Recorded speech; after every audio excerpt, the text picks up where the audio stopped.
You sure are watching Breakthrough News. This is Breakthrough Live. I'm Eugene Puryear. And I'm Monica Cruz. Thanks for joining us on our second Thursday night Breakthrough live stream. Of course, we've been live for almost a month in a row, every single week, covering the elections. Yeah, covering the final presidential debate, all of this. And we're happy to be here again.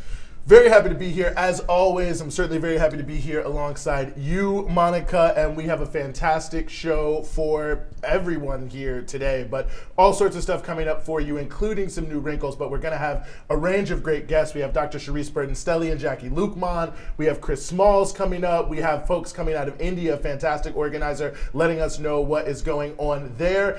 And we, at least potentially, could have you. We're going to be able to take calls in the last about 30 minutes of the show. We will alert you to that. Well, I don't know where you are or where you're watching, so I won't give you a time, but it'll be the last 30 minutes of the show. You could certainly give us a call. You could write it down now if you want. 718-550-1127.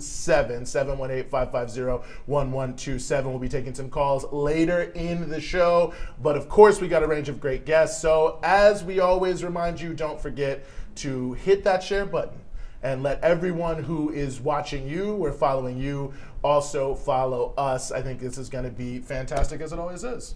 I think so too, Eugene. And as always, like you said, no matter where you are, no matter where you're watching this, make sure you hit that share button. And if you aren't already, follow us on social media at BT Newsroom on Twitter and Instagram. You can find us by searching Breakthrough News on YouTube and on Facebook. And on YouTube, make sure you hit that little bell to subscribe so you get a notification every time we post a new video and every time we go live again. Yeah, no, absolutely. So just to jump right into it here, I don't know how much framing this really needs. We all probably know more or less where we are, at least here in the United States. We're in that stage of the interregnum between presidencies, as it were, where quite a bit of the attention turns towards the issue of who is going to be in the various administrations. Certainly since, last week we had the whole conversation about how Black people saved America, even though, well, we'll get into that. They had that whole conversation. So, of course, this week there's a whole conversation about representation, what that means, about substance, about the administration in and of itself. Will it actually do anything progressive? Will it be the nothing will fundamentally change style and of presidency, I should say, that Biden has put out there to his rich donors? And at the end of the day, what do all those different possibilities mean for average, working class, oppressed, poor folks out in the country at large today? And you could certainly also say the world, given the way the United States is everywhere at all the time, apparently determining what's right, what's wrong, what's good, what's bad, who's naughty, who's nice. Hypocritically, we should say. But that's more or less where we are, and I want to turn right away to our first two guests, who I have to say we are very, very, very honored to have here. We have Dr. Sharice Burden-Stelly, who's an assistant professor of Africana Studies and Political Science at Carleton College and a visiting scholar with the Race and Capitalism Project at the University of Chicago. The Maroons, I believe, but I don't know, they don't care about sports there. And, of course, very honored to have back with us Jackie Luqman, the Jackie Luqman, editor-in-chief of Luqman Nation, and of course, co-host of By Any Means Necessary. Thank you both so much for being with us here on the show. Thank you. Thank you for having us. No, literally and truly, the pleasure is all ours, and I really appreciate it. So I just want to start here with a clip, maybe to get your responses to frame it. I mean, I think there's a lot that can be said about black faces in high places, about substance, about rhetoric. And so just to give this framing, and I will give you all the credit here, Dr. Burden-Stelly. I got this from your Twitter feed, at BlackLeftAF. This first clip that we want to show is Hakeem Jeffries. I believe he's the fourth ranking Democrat in the House. He is a black man from here in New York, considered to be a leader in the Democratic Party. Here he was today, I think he was or yesterday maybe it was, or earlier this morning, introducing Nancy Pelosi as the leadership team of the Democrats stepped on the field, I guess, for the first time here. So we'll just go to that clip. A voice for the voiceless, a defender of the disenfranchised, a legendary legislator, a notorious negotiator, and a powerful, profound, prophetic, principled public servant. Speaker Nancy Pelosi. I guess maybe he just learned what alliteration was there, too. Again, Hakeem Jeffries. Since I got it from your Twitter feed, I will start with you, Dr. Burton-Stelly. Your just initial thoughts on what that means about the state of our politics. I guess my first question is, if Nancy Pelosi was so prophetic, how did she not foresee the calamity that ultimately befell the Democratic Party when they were supposed to take the House, or they were supposed to take the Senate? They lost seats in the House, and their, presidential candidate is barely scraped by, and there's still no guarantees that he'll actually be able to take office because of the machinations of Trump. And so, if her lack of prophetic insight is any indication, I'm not sure what Representative Jeffries was thinking there, other than perhaps he's in line for a lucrative or beneficial appointment. And mind you, I don't want to drag the man. I like his brother. He's a professor at Ohio State. So, I'm trying to keep it diplomatic. But I think that kind of misrepresentation and misrecognition of people like Pelosi does no favors for Black, oppressed, and poor people. She's absolutely not a friend of the people. She's absolutely, she's certainly not, a champion of the people. And so, I guess that's politics. But I think it's very indicative of the ways in which these Black faces in high places really are not acting in the best interest of just ordinary Black and oppressed people. No, I think it's a very well taken point. I mean, Jackie, when I saw this clip, I just thought, what is he auditioning for? That's kind of how I felt. But nevertheless, I mean, I guess it's the type of thing you probably have to do in that position. But Jackie Luqman, your initial thoughts? What I would really love for all Black politicians to do is to get rid of the preacher cadence. Just stop. Just stop with the framing every time you're at the mic as if you're preaching a sermon to a Black church, which, we should be really keen on picking that up. And it is just such an old and tired kind of way that too many Black politicians use to communicate with us.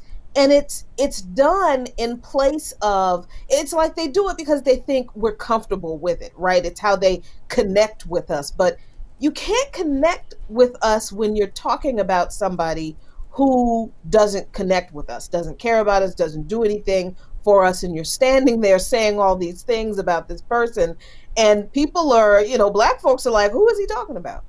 Who is, what is, how is she, all of these things, when we've seen the way she has treated the more progressive members of the Democratic Party in Congress. And, it just really causes Black people in particular, and I'm sure other poor and oppressed people, to have that much less trust for politicians when you can so easily get in front of a camera and just, I don't want to say lie, but embellish somebody's record. For what purpose? It doesn't benefit us. It doesn't benefit her. She's not hurting for any attention. It certainly doesn't benefit him. So why do it? Why dance? Why do the tap dance? And if this is the game of politics, then this is one of those things that turns people off about politics. The lack of any kind of honesty and genuineness. Where, look, just announcing the woman as the future Speaker of the House, again, would have been enough. He didn't have to talk her up like she was, anybody's favorite auntie. I mean, I think it's an extraordinarily good point.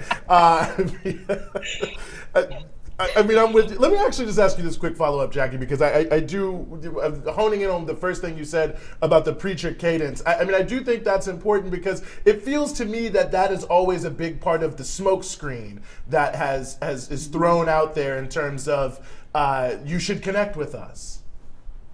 Yeah, I mean, and I have to be honest with you. I picked up on it during the Obama administration, And when he was running for office, I noticed, back in 2006, I guess, when I noticed when he would speak to people in like Iowa, he spoke one way and he talked about policy. He talked about issues and things that they were concerned with. But when he spoke to Black people, he sounded like a preacher. And it was all respectability politics. It was all pull your pants up, behave yourselves, stop committing crime, don't finger wagging. And, very much in that preacher wagging preacher kind of cadence.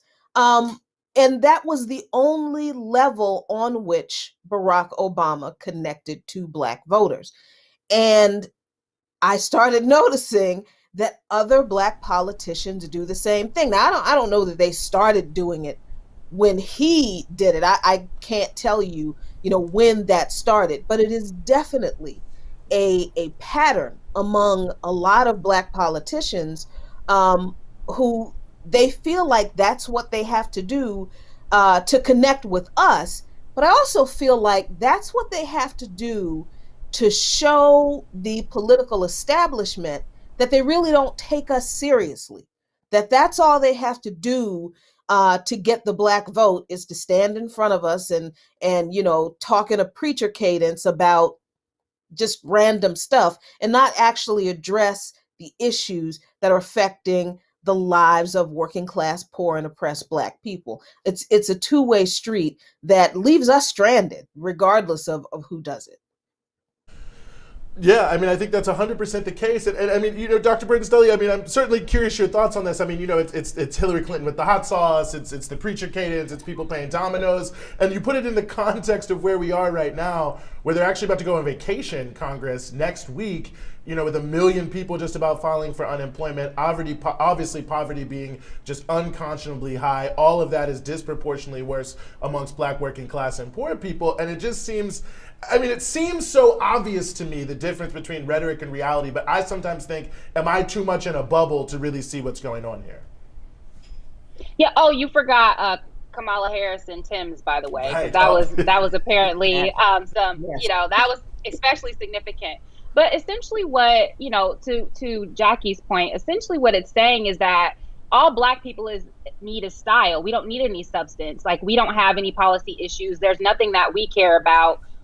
There's no sort of economic or social policies that need be addressed when speaking to Black people, and specifically Black and working class people. You can simply say things that rhyme, sing a little Al Green, do a little bit of, a few dance moves, and that certainly is going to be just enough. And it showed that, coupled with the ways that we have really conflated voting and democracy, whereby we completely disregard all the protests that are happening in the streets, all of the mutual aid that's happening as a viable form of politics. And so it just shows that we don't take Black people seriously as political actors. All we take seriously is this kind of sort of pseudo patronage politics where, politicians seek to kind of whip up votes, but they really don't take us seriously, whereby they have to deliver anything substantive or deliver anything that actually improves the structural and material conditions of Black people. And I think that the more both parties continue to treat Black voters as insignificant, the more viable a third party option will become. The first thing I thought of when I watched this clip was, are we going to start seeing liberals pumping out some like Notorious Nancy shirts or something? I mean, it's ridiculous how our community is expected to be okay with just, these mere symbols and these mere just little homages to Black culture. But when it comes to real policy and our Black politicians really talking about the needs of poor and working class Black Americans, it's nowhere to be found, really, at least in the mainstream, or at least in the Democratic establishment as we see it. Now I want to introduce a clip that we spoke spoke about last week. We didn't show it, but I mean, it was just too ridiculous and frankly offensive, I think, to the Black left. Last week, we talked about it, this clip of Representative Jim Clyburn talking about his take on Black radicals and Black socialists. So let's throw it to that. Of any Black people that I've been with in politics who are comfortable with socialism. I mean, there you go. I guess none of us here exist, right? Dr. Charisse Burden-Stelly, I wanted to throw a question to you because I thought it was really funny this week on a podcast. I heard you call him Cly Bum, and I thought that was just the perfect nickname, and I don't want to call him by his real name anymore moving forward. But really, is this a deliberate attempt to just deny this obvious growing radicalism in the Black community, you know, in a time of the largest uprising, this mass movement demanding justice for racist police killings, demanding a real the end of this impunity that we see for these cops that come into our communities and kill our people with just no recourse. So what do you think about this? Is this some sort of way to just totally erase not only this movement, but also the Black radical tradition? Yeah.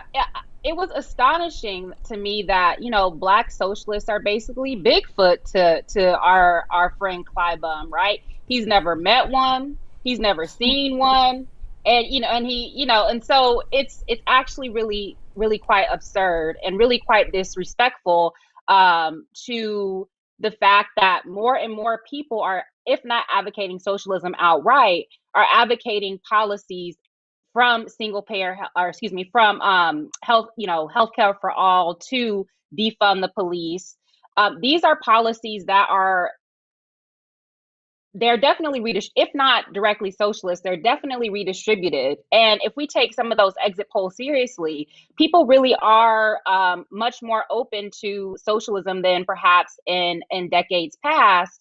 And I think they're certainly more open to socialist or socialist adjacent policies than to the barbaric exploitation that's happening currently. And so for Clyburn to completely dismiss and to completely erase all of the hard work that Black and other socialists are doing on the ground through things like mutual aid, through even organizing consciousness to get the vote out, all of the things that these Black and socialists of color are doing, is to say that doesn't matter or that they don't exist, I think is absolutely absurd. And then what it does is it makes it seem as if only the corporatist politics, only the ruling class politics, only the petty bourgeois Black capitalist politics are viable or relevant. And as we know, those are all dead ends.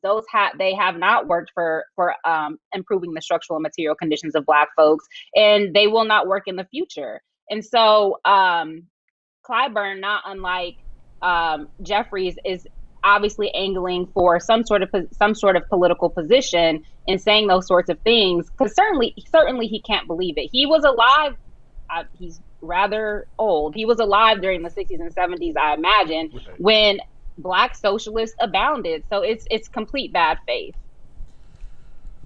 Right, for sure. I guess he forgot about the Black Panthers and all of the other most influential, notable, monumental leaders of the civil rights struggle and of the Black Power movement of his day, right? Dr. Jackie Luqman, I would love to throw the same question at you. Is this just some blatant attempt to just erase this growing tide of radicalism in the Black community? You know, I'm trying not to cuss. I've been doing pretty good. Well, we won't get kicked off the air, so do what you got to do. The internet, anything goes. Struggle. But, you know, Clyburn is the type of Black misleadership class representative who gives the older generation of folks in the struggle that bad reputation that they have, where younger folks in the struggle just honestly do not want to mess with them because they've lost their mind. They've taken the check They've gotten comfortable and they've lost their mind. This man, it's not that he didn't remember like the Black Panther Party and Kwame Ture and Martin Luther King Jr., who absolutely advocated for redistributive policies, and Ella Baker and others. He pretty much hates them. And I just really believe that is true. There is no way that he can sit there, as old as he is, and say that he doesn't know any Black socialists. He doesn't know any Black people who believe in socialism, when even if it were true that he's not talking about those folks in the radical struggle who weren't all, quote unquote radical, I suppose, since people don't really like that word. He does know plenty of Black people who want, like Dr. Burton Stelly said, who want Medicare for all, who want student debt to be greatly reduced, if not completely eliminated, who want affordable housing for all, who want a living wage, who want economic redistribution of wealth from the top 1% to everybody else, because all our money was taken from the top 1%. And if he doesn't make too much money, I bet you he's not gonna turn away that Social Security check, although I think he probably does make too much money with that $1 million over a period of time that he got from the pharmaceutical industry. But his comments are not just disingenuous and insulting. I think they are incredibly dangerous, because they do represent not just like the dismissal of the Black radical tradition and the growing Black radical movement, especially among young Black people today, but it pushes those people aside and their needs and demands, and says that they're not important enough for him to even see in his paradigm, in his political paradigm. So Clyburn, this old ass Black man, is rendering other Black people invisible because he don't like their politics. And we've seen where that goes over and over again. More working class, poor, and oppressed Black people and other people suffer, and people like Clyburn keep getting a check and they retire fat and happy. So he needs to lose his job in South Carolina. I'd love to see that happen. I think, well, I don't know if many people would. Let's hope that there's many people who would. But I appreciate what you're saying, Jackie, on so many different levels. And it just makes me wonder, just also reflecting on how ridiculous this is. Bernie Sanders, of course, had like a dozen state representatives in the South Carolina State House endorse him. I'm assuming he knows who those people were. Cleve Sellers. Anyway, I don't want to go on and on, but it's so easily and transparently pushed aside that it just seems so ridiculous. But he's not expecting to be fact-checked by CNN or whatever it is, so I get it. But it does make me wonder, to what extent are people really starting to maybe see or at what stage is diminishing returns starting to set in on this kind of politics? I mentioned this briefly last week. I've done more research on this, and I've mentioned it on the Punch Out, our podcast, 5 p.m. Eastern, Spotify, Apple Music, SoundCloud, and others. But it's this issue of who didn't vote, or maybe another way to put it, the places where Joe Biden got fewer votes than Hillary Clinton. And let me just read some of these off for y'all to hear. So Detroit, Philadelphia, all the majority Black wards of Milwaukee, every majority Black county in North Carolina and Arkansas, all but 3 majority Black counties in South Carolina, all were places where Joe Biden got fewer votes than Hillary Clinton in 2016. And I apologize for looking down, but I want to get this right. I do not want to be sued for libel. In Mississippi, 14 out of 17 majority Black counties, same thing. Macon County, Alabama, county seat Tuskegee, same thing.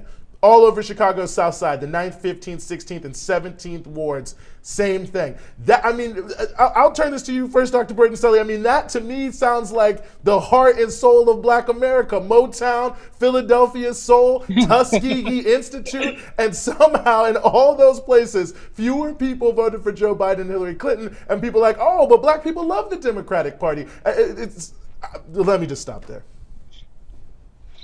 I think that what's also important is that in many of these, the cities that you mentioned, many of which have Black mayors who were repressing and attacking these voters, these constituents throughout the summer as they were protesting, right? And so these people whose names were circulating for either first for a potential vice presidency and then for positions in Biden's cabinet, these were people who really turned to law and order and handled young people, Black people, people who had borne the brunt of the economic downturn precipitated by coronavirus.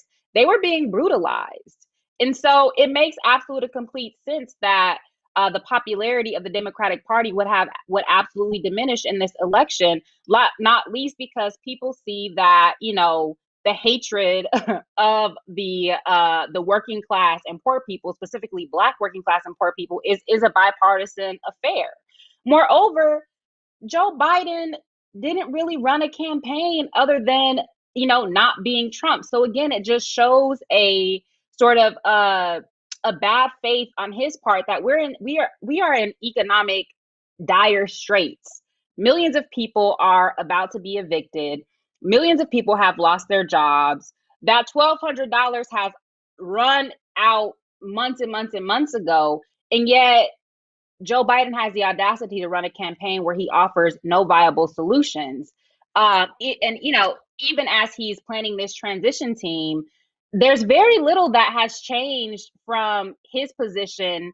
His position has not changed substantively from Trump's position, other than the fact that he's just not so crass, right? He's just politely sort of oppressive. And so all of that to say, Black people in these places are absolutely engaging in politics, but they understand that casting a vote is only one means of engaging in the political commons. And moreover, withholding that vote is actually a political act. And so I think that needs to be taken seriously. The other thing that I'll say is that this whole discourse of, you know, Black people saving America through voting, the other side to that is, you know, that Black voters are costing the Democratic Party something through their radicalism, right? Through their demand to defund the police, through their demand for basic economic redistribution, all the things that Jackie mentioned. And so that's the other side to the narrative, that the good Black people are saving America. And therefore, the Black people who are in the streets demanding actual material concessions and actual sort of material benefits, those are the bad people, right? Those are the people that need to be discounted, discredited, and who are actually undermining democracy and not contributing to it.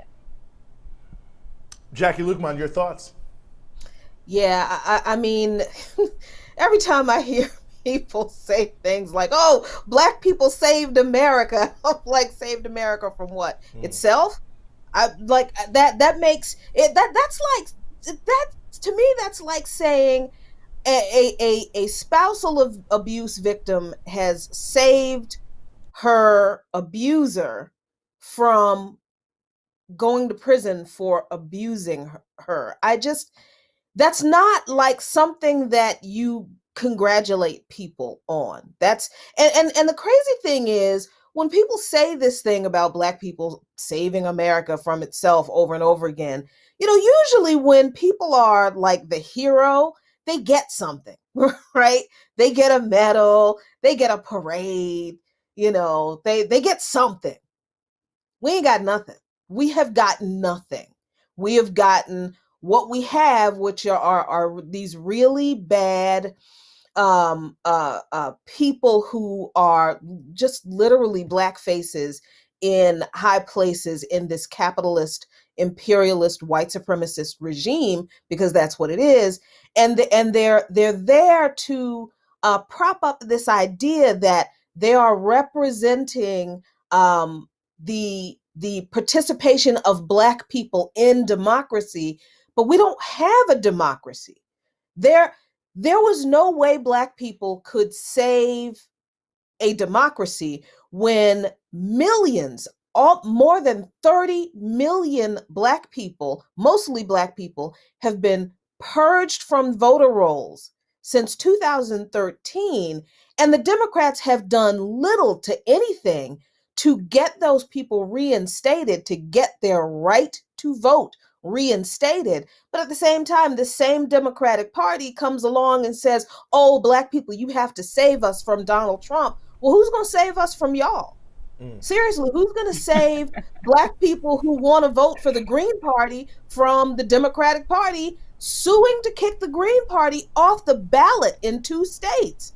I mean, so this first of all, this idea that we have a democracy in this country is a blatant lie, and we need to be honest about that. I'm wondering when somebody is going to come and invade the United States for the fraudulent election that we just had, since that's what we do to every other country. We claim that their elections are fraudulent, and we go send the damn Marines in there and depose people. I'm waiting, for that, first of all. And second, we can't save a system that was not designed for us to even participate in. So, I understand that the exercise in voting, sure, it's important. But I think we have reached a point as a people, more and more of us, especially the young generation, have reached a point in our political history in this country where we're realizing if we're going to participate in this venture, we are going to get something out of it. And that means we're not going to participate by your rules. I think you're exactly right, Jackie. It makes me question, what is a democracy when we saw in 2016 Hillary winning 3 million more votes in the popular vote, but still winning, still losing the election, of course. And Democrats want to blame everyone, Russia, progressives, anyone to their left, of course, any other foreign country, whatever, instead of really looking at themselves and looking at the policies that they put forward and really thinking, why don't people want to vote for us? Why do we see nearly half of eligible voters in this country not turn out in what we're told is the biggest election of our lifetimes, right? I want to move to talking about what a Biden presidency or what the Biden administration is shaping up to look like, because of course that's all we're hearing about, and what's so important for us to pay attention to, of course, his transit team picks, his potential picks for his cabinet. We're seeing he is looking to Rahm Emanuel to head up the Department of Transportation. Of course, Rahm Emanuel, who famously covered up the murder of Laquan McDonald in Chicago, pushed gentrification in that city, known as Mayor 1%. And in Obama's recently released memoir, all these excerpts going viral, all over Twitter and the internet, he was, quote unquote, obsessed with the White House's daily kill list. So really just looking to see this continuity of Biden to Obama to Biden, and really pushing a really just outright right-wing agenda, especially when we're talking about foreign policy. So what do you think that we can expect from figures like Rahm Emanuel in Biden's potential cabinet picks? What did he do in Chicago? What did Rahm Emanuel do in Chicago with the public schools? What did he do that he's the privatization king? Most Democrats are. I mean, let's be very clear. There's a reason people in Chicago hate Rahm Emanuel. So what we can expect from any position Rahm Emanuel is in is for more people around the country to hate Rahm Emanuel. These kinds of people who Biden is choosing for his cabinet feeds the trend that we just talked about a few minutes ago. So many younger people who have grown up in these cities where the policies of some of these people have played out and have made their lives miserable and have just denied them opportunity. They have seen their parents struggle and get nothing in exchange for that struggle. They've seen their opportunities dwindle under Democratic administrations that some of these people are coming from. And they're looking at this and they're saying, but we told you how horrible people like Rahm Emanuel was back then, during the Obama administration. We told you how horrible these people were then, and you are going to elevate them to a position of national authority in your administration. So that also signals to working class, poor, and oppressed people, especially the youth, that their elected officials not only don't listen to them, but they don't care about them. And it doesn't matter if that elected official looks like them or is, Rahm Emanuel. That they know they know the Democratic Party by their fruit. The Democrats can have all the rap battles they want to get Black folks to vote for them. Young Black people know the Democratic Party by its fruit, and they don't like it. It's at the end of the thing there, I guess, not having a big impact. But please, Monica. Right. Dr. Berdin-Stelly, I want to put this question forward to you. We see, of course, the endless, nonstop, unjustified killings of Black people here in the streets of America. And, I think of someone like Obama seen as this, savior of Black America, constantly lionized, the forever president. Of course, I like to call him, and people on the left, Obama, the drone striker in chief through his 8 years in the White House. How do you connect the kind of brutality we see against the Black community here to the brutality that the U.S. empire inflicts on every single nation abroad that it deems governing the incorrect way?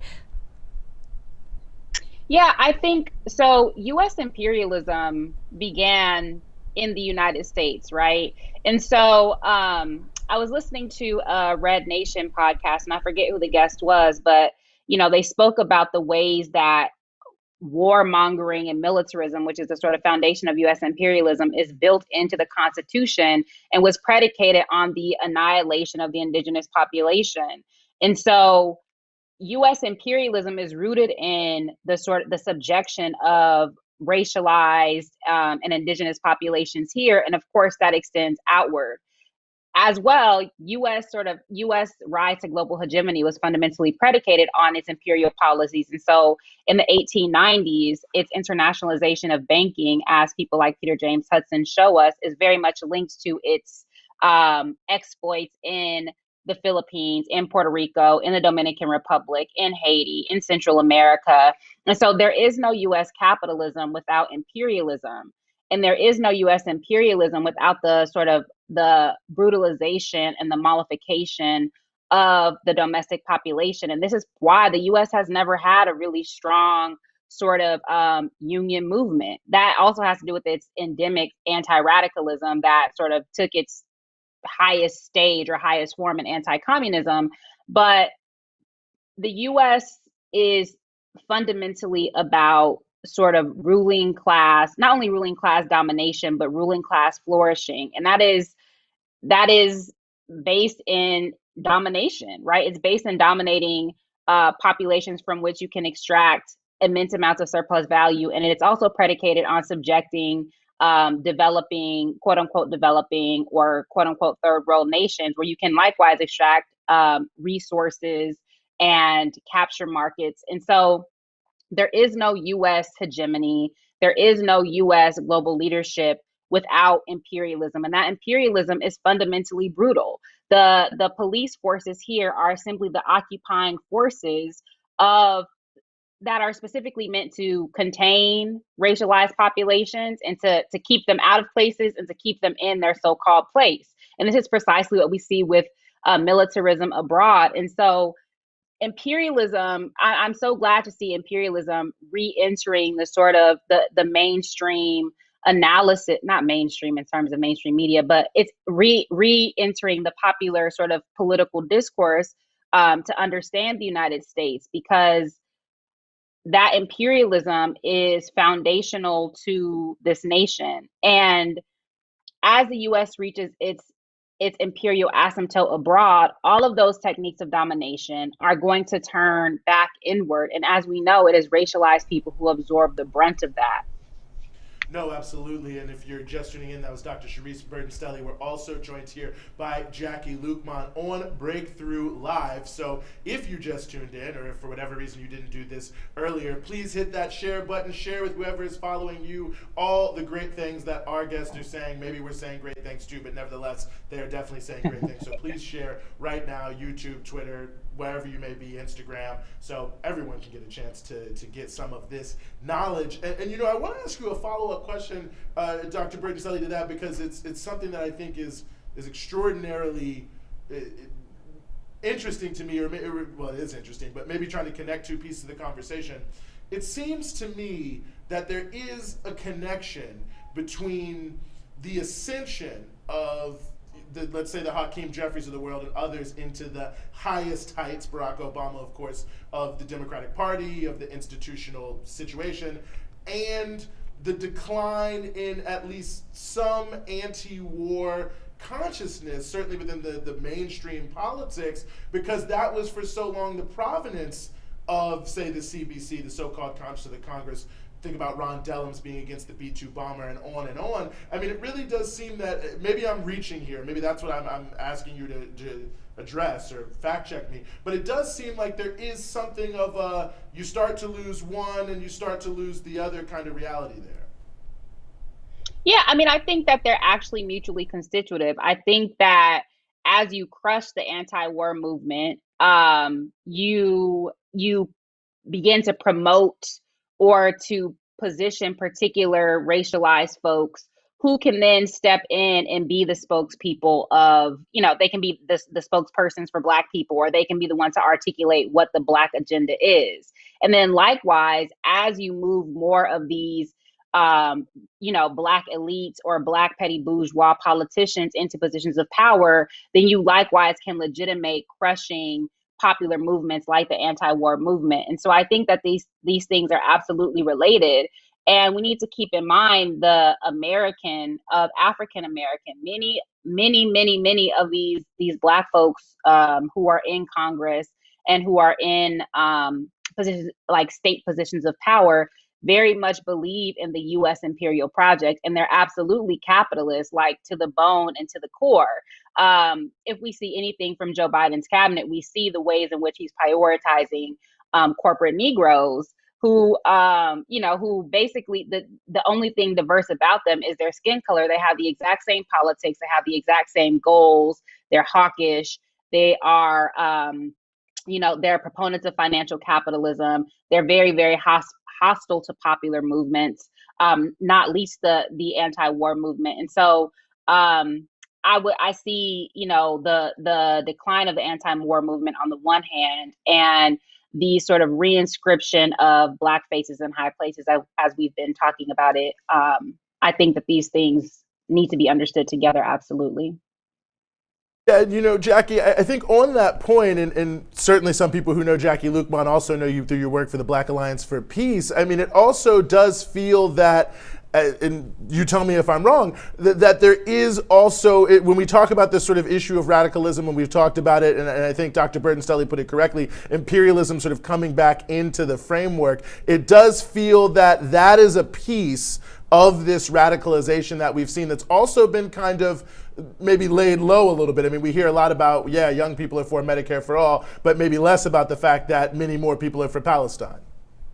Right. Yeah. I mean, the international connections, the connection of the American struggle for liberation for Black people, the struggle for Africans in America and liberation for us here, was always connected to the struggle for against U.S. imperialism and for liberation for all working class, poor, and oppressed people around the world. All of our elders, all of our elders in the struggle were clear on the international connections between our struggle and the struggle of the people that the U.S. empire oppresses. But I don't know when this happened, but there was, and I would imagine that it happened with the destruction of the Black Power movements and the radical organizations in the 60s and the 70s through the massive COINTELPRO program, which was much more insidious than people realize, and it actually is still going on. It's just taken on a new iteration. That focus on imperialism, examining the U.S. as an empire, focusing on militarism and the Black radical tradition of being anti-war. I mean, some of the earliest anti-nuclear advocates in this country were out of the civil rights movement. So that there was a need to reconnect or revive the anti-war struggle and the struggle against imperialism within the growing domestic Black radical ecosphere, I guess you want to call it, or groups, and make those connections again. The resurgence of the struggle, or the growing attention to the struggle of Palestinians for their liberation helped remind us that Black people in this country, while we have been struggling for liberation for ourselves, we've always been allies with Palestine. Always. You go back and you, even with some of the things that Dr. Martin Luther King Jr. said about Israel that comes straight out of, the typical misinterpretation of Christian scripture, he also was an advocate of human rights for Palestinians, as was Malcolm X, as was Kwame Ture. I mean, we can go down the list. So that became kind of, for a lot of people, I think became a springboard, the connection between the Black struggle and the Palestinian struggle. Reknitting those bonds became a springboard to looking at everywhere else in the world. The United States has left its bloody footprint, and especially on the continent of Africa. So this growing internationalism that is flourishing in these radical circles is the other thing that is a threat to the Democratic Party. It's the other thing they want to stamp out, because the petit bourgeois Black misleadership class faction of the party are the gatekeepers for keeping the Black Democratic base from asking questions about why the Democrats support sanctions against Zimbabwe, Venezuela, Cuba, Iran, why the U.S. military is still in Iraq, why is AFRICOM in Africa with so many bases, and what are they doing? These issues, where the connections between what the United States does to working class, poor, oppressed African and indigenous people in other countries, is easy to reflect upon what's done to us here. Those are the kinds of connections the petit bourgeois Black misleadership class members like Clyburn exist in the Democratic Party to keep under control. And those are the people that they don't want in the party, the folks who are questioning U.S. imperialism and raising these issues and demanding that the United States ends its involvement in these endless wars and do things to foster peace and to take care of people. So it is definitely a welcome, what do I want to call it? It's a welcome expansion of the struggle to see us focus again on internationalism and to focus the struggle against imperialism. But it's also, we have to keep in mind that it's also incredibly dangerous, because the enemy knows what we're doing. I mean, they see what we're doing. So they will redouble their efforts to silence us, to punish us for speaking out, and to get rid of us. So we just have to continue. We just have to continue to fight, because this is a fight we cannot lose. I think you're exactly right, Jackie. I'm a really firm believer in the fact that if millions of Black Americans realize how much in common they have with the oppressed people of this world, with all the people, the nations of this world under the boot of U.S. imperialism, that we would stand to be a huge threat to the ruling class, the empire here. Of course, no one is free until Black America is free. No one is free until the continent of Africa is free of the chains of imperialism and all of this. So I think you said that so well. Dr. Sharice, I want to switch over and point this question to you on the timeless American pastime of red baiting. We saw the candidate for senator in Georgia, Warnock, being really just I don't even know what we would call it, on CNN by Jake Tapper, being, grilled, really just, you know, and being really trying to, it was as if Tapper was trying to make him admit to guilt, make him apologize for the fact that he worked at a church that opened its doors for Fidel Castro back in the 90s. What do you make of this, you know, red baiting and really, again, just the perseverance, what the establishment of the Democratic Party is really trying to contain, and keeping this Black misleadership class with no internationalist understanding and power? Yeah, so red baiting, but anti-radicalism in general, and specifically anti-communism at a particular historical moment, has always been a way to articulate anti-Blackness without using the N-word, or without sort of being so overtly anti-Black, right? And so one of the ways in which Black, you know, the Black movements, for example, during the Cold War were suppressed was by jailing, harassing, repressing, and deporting Black radicals who were demanding fundamental redistribution and fundamental transformation. So people like Paul Robeson, Claudia Jones, Ben Davis, even Langston Hughes, and then a number of people, because of red baiting and because of McCarthyism, leaped to the right, you know, and took on this sort of Black Cold War liberalism. And so there's a way in which, so with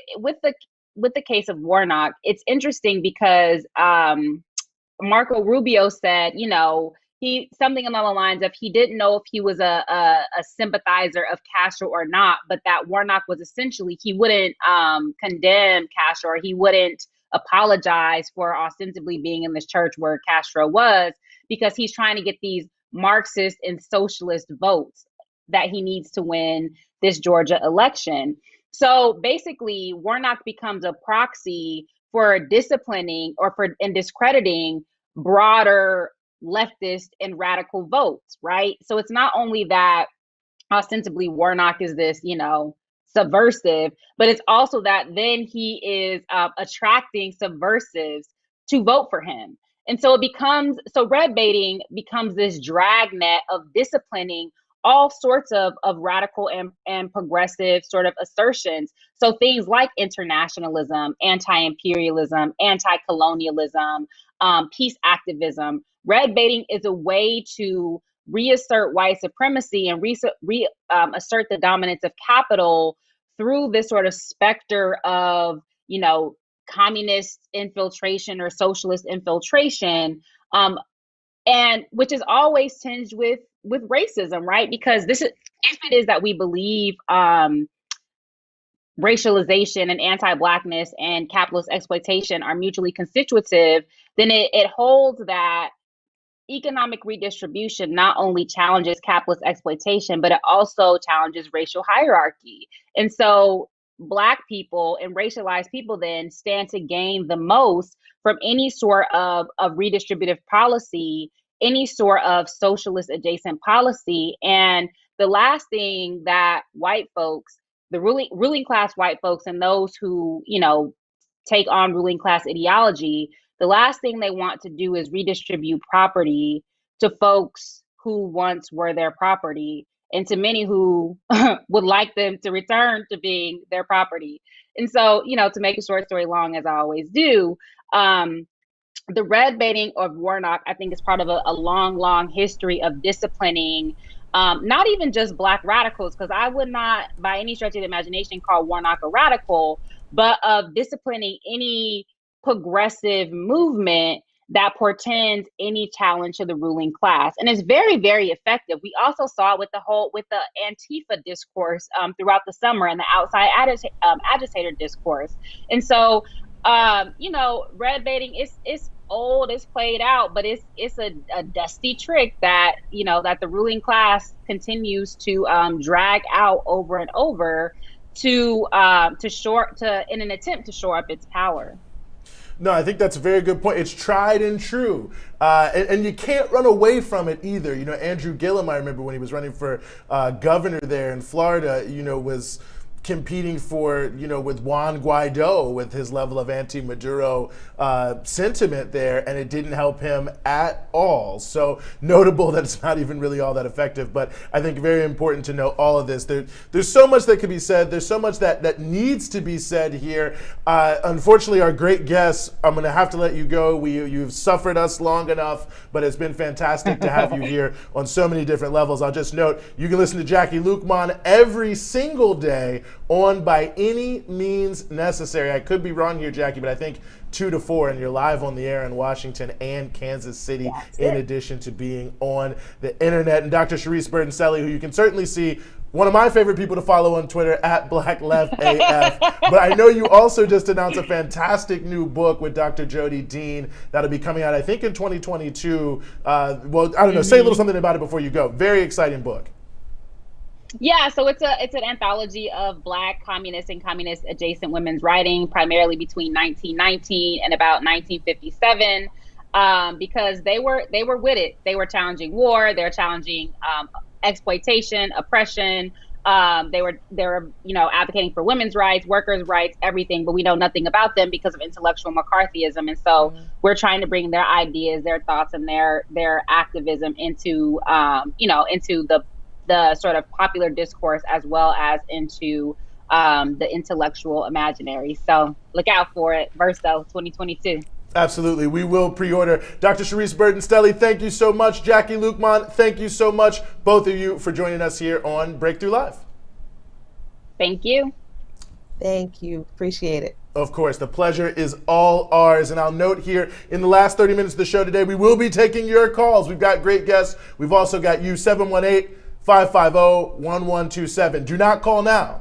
But in the last 30 minutes of the show, and we'll alert you well ahead of time, but we want you to write it down, get it close to you. You don't have to go anywhere. You'll know who to call. Get your phones ready. 718-550-1127, 718-550-1127. We're adding a lot of exciting things, of course, like your phone calls, taking all of your feedback. We've got a fantastic show here, but it is only brought to you by you. We need people to support us any way they can, of course, but certainly in donating. If you go to patreon.com/breakthrough news, you can become a patron. There's a range of different things that you can receive from us, of course, but most importantly, you will continue to receive Breakthrough News and all the great segments we're producing, this live show that we do, our podcast, The Punch Out, that's Monday through Friday at 5 p.m. Eastern Time on Spotify, Apple Music, and SoundCloud. We've got more shows that are in the works, so patreon.com/breakthrough news. Please, whatever you can to support us, we would really appreciate it. Your ongoing support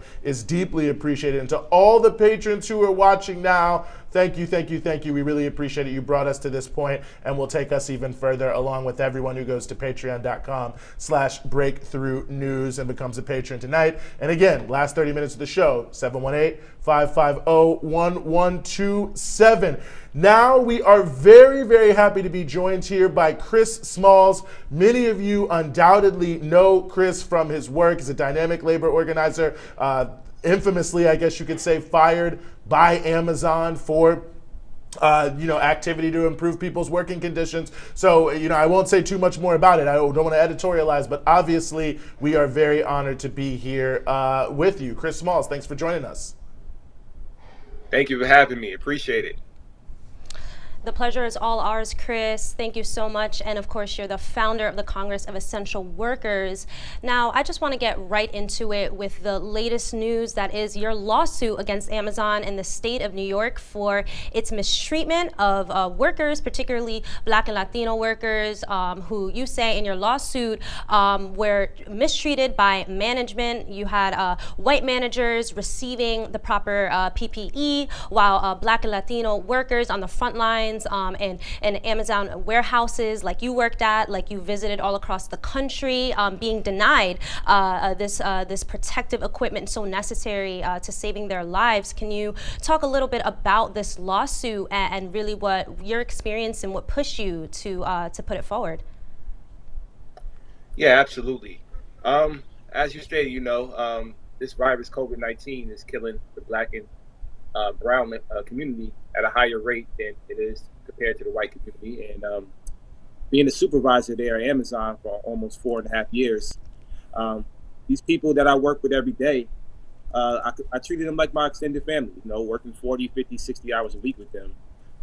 They were my responsibility, whether I was on the clock or off the clock. So, when COVID-19 came into play and Amazon told me as a supervisor not to tell any of my employees that I'm working around with that somebody possibly tested positive is in the facility, I couldn't stand with that. So it made it very easy for me to make that decision to take a stance against the company. And this lawsuit that I filed, a class action lawsuit, it's the right thing to do, incorporate everybody that was affected by this virus, and especially the Black and brown community. So I'm hoping that, this fight and this lawsuit is a catalyst for some type of aspiration for the exploitation that we suffered during the time.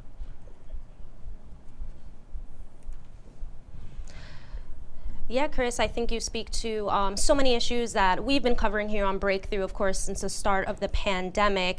Now, I know since you were fired from the Staten Island warehouse, you've been traveling all across the states, holding rallies at different Amazon warehouses, and, of course, speaking and building with Amazon workers from coast to coast. Can you talk a little bit about your experience and what you've been hearing on the ground from Amazon workers across the country?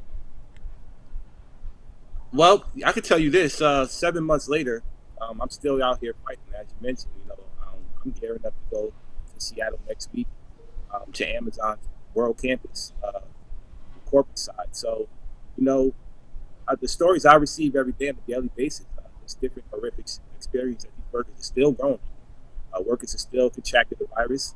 The company is still failing to protect them adequately. They're still failing to shut down these facilities that have multiple cases. Workers are still scared to speak up because obviously firing me, people that speak up, is an intimidation tactic. And that's what anti-union company like Amazon is about anti-union, busting, and firing people that are against the culture. So, I'm out here building with my organization that I founded, the Congress of Essential Workers, just trying to, once again, gain as much workers' power as I can. This labor movement that we're building, this is one of the many movements that are going on throughout the country. But my vision with this organization is to have enough workers' power so when the government is telling us you're an essential worker, you need to go to work, we're going to tell them no, we're not going to work until we be taken care of. And we are, the ones that are making the profit for these billionaires. So workers need to understand the value of what they're worth. Jeff Bezos is not going to come and work 10-hour shifts in the warehouses. We are. So I'm just trying to build as much power as I can collectively, talking to Amazon workers, talking to any essential worker to get involved with the labor movement, and also combine the labor movement with the social justice movement and the environmental movement. It's all important. Right, most definitely. It really is all connected. Now, one issue that we covered, not really recently, but a couple months ago on our weekly segment on the picket line, in which I give just kind of a weekly labor update on worker struggles and labor organizing all across the country. And we've talked about the just disgusting conditions that meat processing plant workers, particularly in the Midwest and the South, have to endure. And one story we saw this week that was just particularly disturbing was managers at a Tyson pork processing plant in Iowa betting money, making a game out of how many of their workers could contract COVID. And in that plant in particular, it was upwards of half of their workers at the assembly line had contracted the virus. Just what is your reaction to this just callous, inhumane way that that management at in these essential workplaces are able to just go about treating their workers? To be honest, I'm disgusted, as anybody should be, that is a decent human being. This is a life or death situation. For people to be, betting money on people's lives, that's very disgusting. But once again, what I realized in my short period of organizing these last several months, this country has been exposed to a lot. I think America has been exposed for its true colors. And unfortunately, we're dealing in a society where profit is above people's health and above people's well-being. And Tyson, along with many other companies and corporations, including Amazon, they didn't give a damn about our health. And that's a prime example of what is being done in these corporations and in warehouses on the front lines. This is how essential workers are being treated. It's no surprise. It's no secret. If we're an essential worker, we're supposed to be a necessity, and meaning that you need us. You need us to be the lifeline of the country, especially as we transition back into another lockdown, because obviously this administration didn't handle this virus correctly. Then we need to be treated as such. We need to be treated as essential, treated as a necessity. And it's a shame that we see management, for example, what Jeff Bezos tried to do to me. The richest man in the world had a meeting to run a smear campaign on me, calling me not smart or articulate, something that is a stigma in the Black community. So that tells you the level of extremity that they will go to discredit these workers, discredit our credibility, use us as profit to their demands, their pockets, exceeding over $1 trillion, all these billionaires. It's a shame to see that's what's going on right now. So we know what's going on. We know the issues systemically. And once again, my vision is to take the power back from these billionaires, tax the wealth, tax the rich, redistribute it into our communities. And we're talking about generational wealth. Essential workers should be the catalyst of it because we all are essential.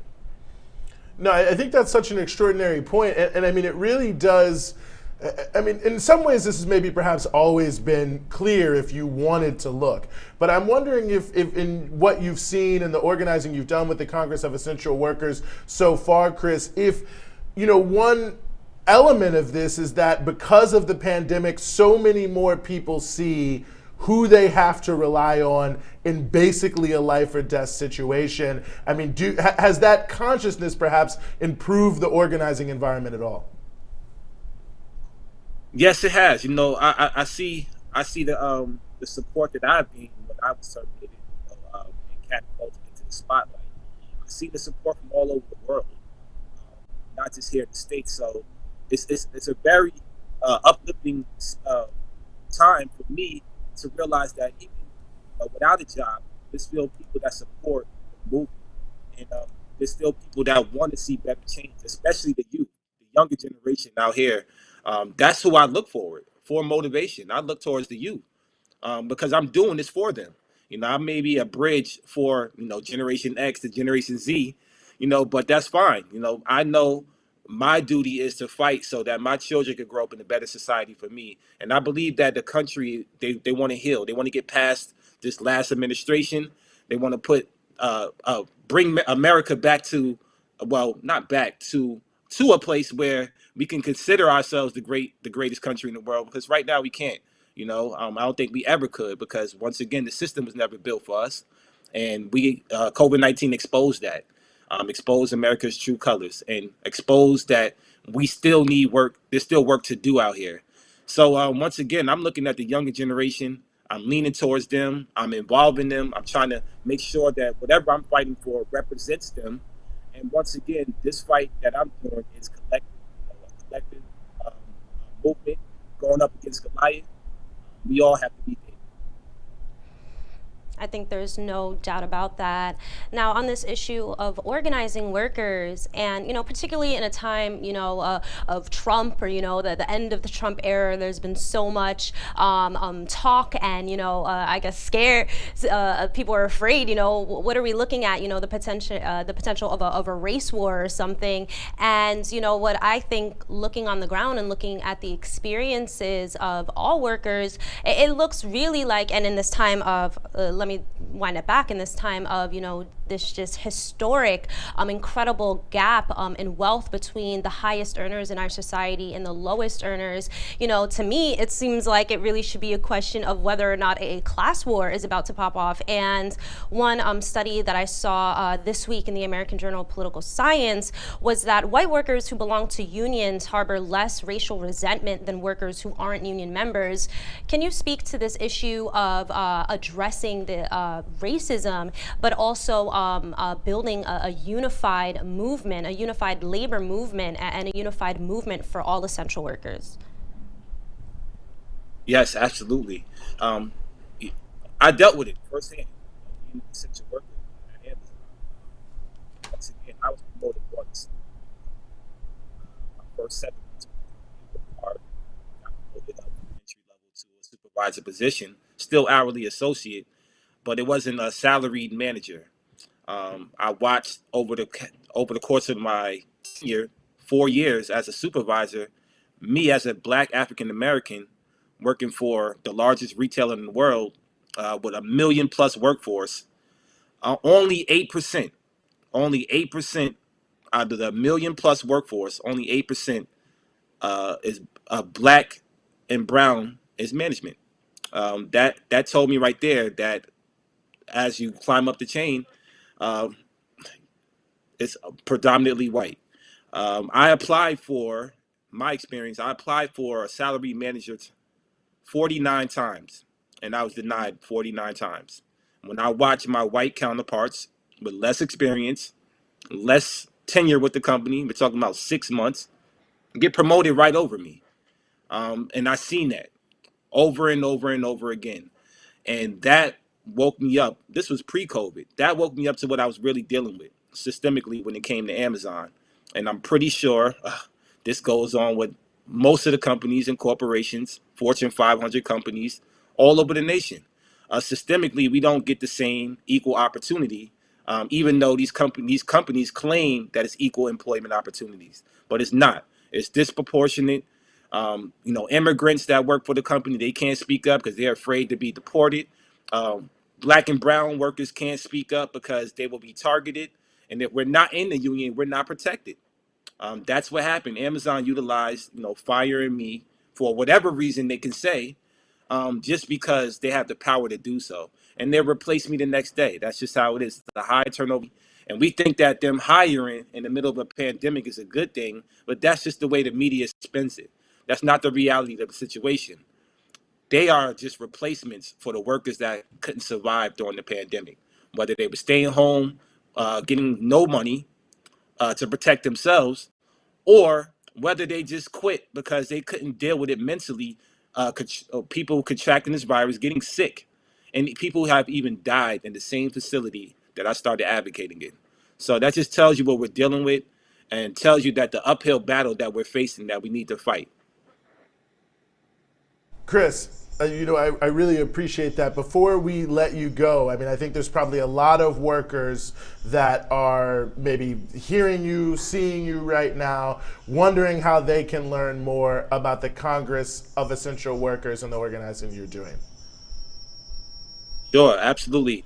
Follow us on our social media. We have Twitter, Facebook, and Instagram at TCOEW, on Facebook, the Congress of Essential Workers. Follow me on Twitter as well, shut_down Amazon, no surprise there. Please reach out to me, DM, email, everything is open.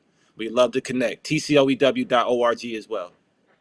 Smalls, the Congress of Essential Workers, we really appreciate you being willing to join us on Breakthrough Live. Absolutely. Thank you. Anytime.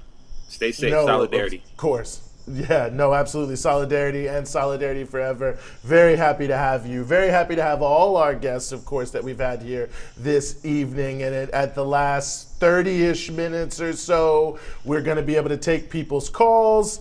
718-550-1127, 718-550-1127. We're getting close to that time, so absolutely get yourself ready there, I guess. Write it down, 718-550-1127. Hit that share button so people who are following you can follow us, and go to patreon.com/breakthrough news and become a patron. Support us. We are only here because of you, those of you who are patrons now, and will continue to be here because of those of you who are already patrons, and those will become so. So we really appreciate your support, whether it be past, present, or future.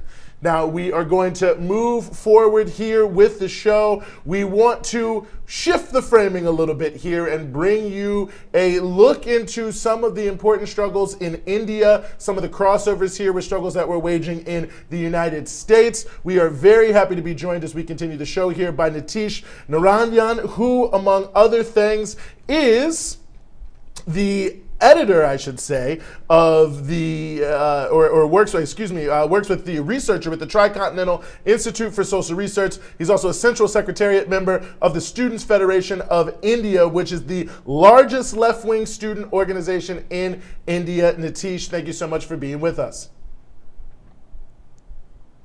Thank you. Thank you for having me here. Well, the pleasure is truly all ours. I appreciate you joining us in the morning there. I wanted to start with an issue that is very much in the forefront, certainly here in New York, where we're talking to you from, but really in many places around the country. That's the intersection between education and the pandemic in and of itself. As you may or may not know here, there's a lot of controversy over, whether schools are going to be open, whether they should stay open, whether they should be closed, and how that should work. So I bring all that up as a preface to say that in Kerala, especially in India, it's a state in India very well known for its education system, among other things. Also, as we've reported here on Breakthrough News, very well known for its pandemic response. So thinking about this question here in the United States about how the government is addressing very poorly, I would say, both education and public health, I was curious about states like Kerala and India or anywhere else that seems relevant, how they are addressing this issue of how to parse what to do with keeping young people in school or not and keeping people safe. Thank you. Thank you for asking this question. I think this particular experience of Kerala should be discussed in a larger level throughout the world. Why? Because, see, there are a lot of discussions going on around the world about the character of our society in a post-pandemic period. How are we going to change in different sections, be it employment or education or agriculture or the other fields? What changes are going to made by the pandemic? How will be our world in a post-pandemic world? So there are a lot of speculations are going on, lot of arguments are going on, imaginations are being built up, and all are there around us. But from the experience of Kerala, particularly specifically with I can tell you that the post-pandemic society in Kerala will be a society with a further strengthened public education system.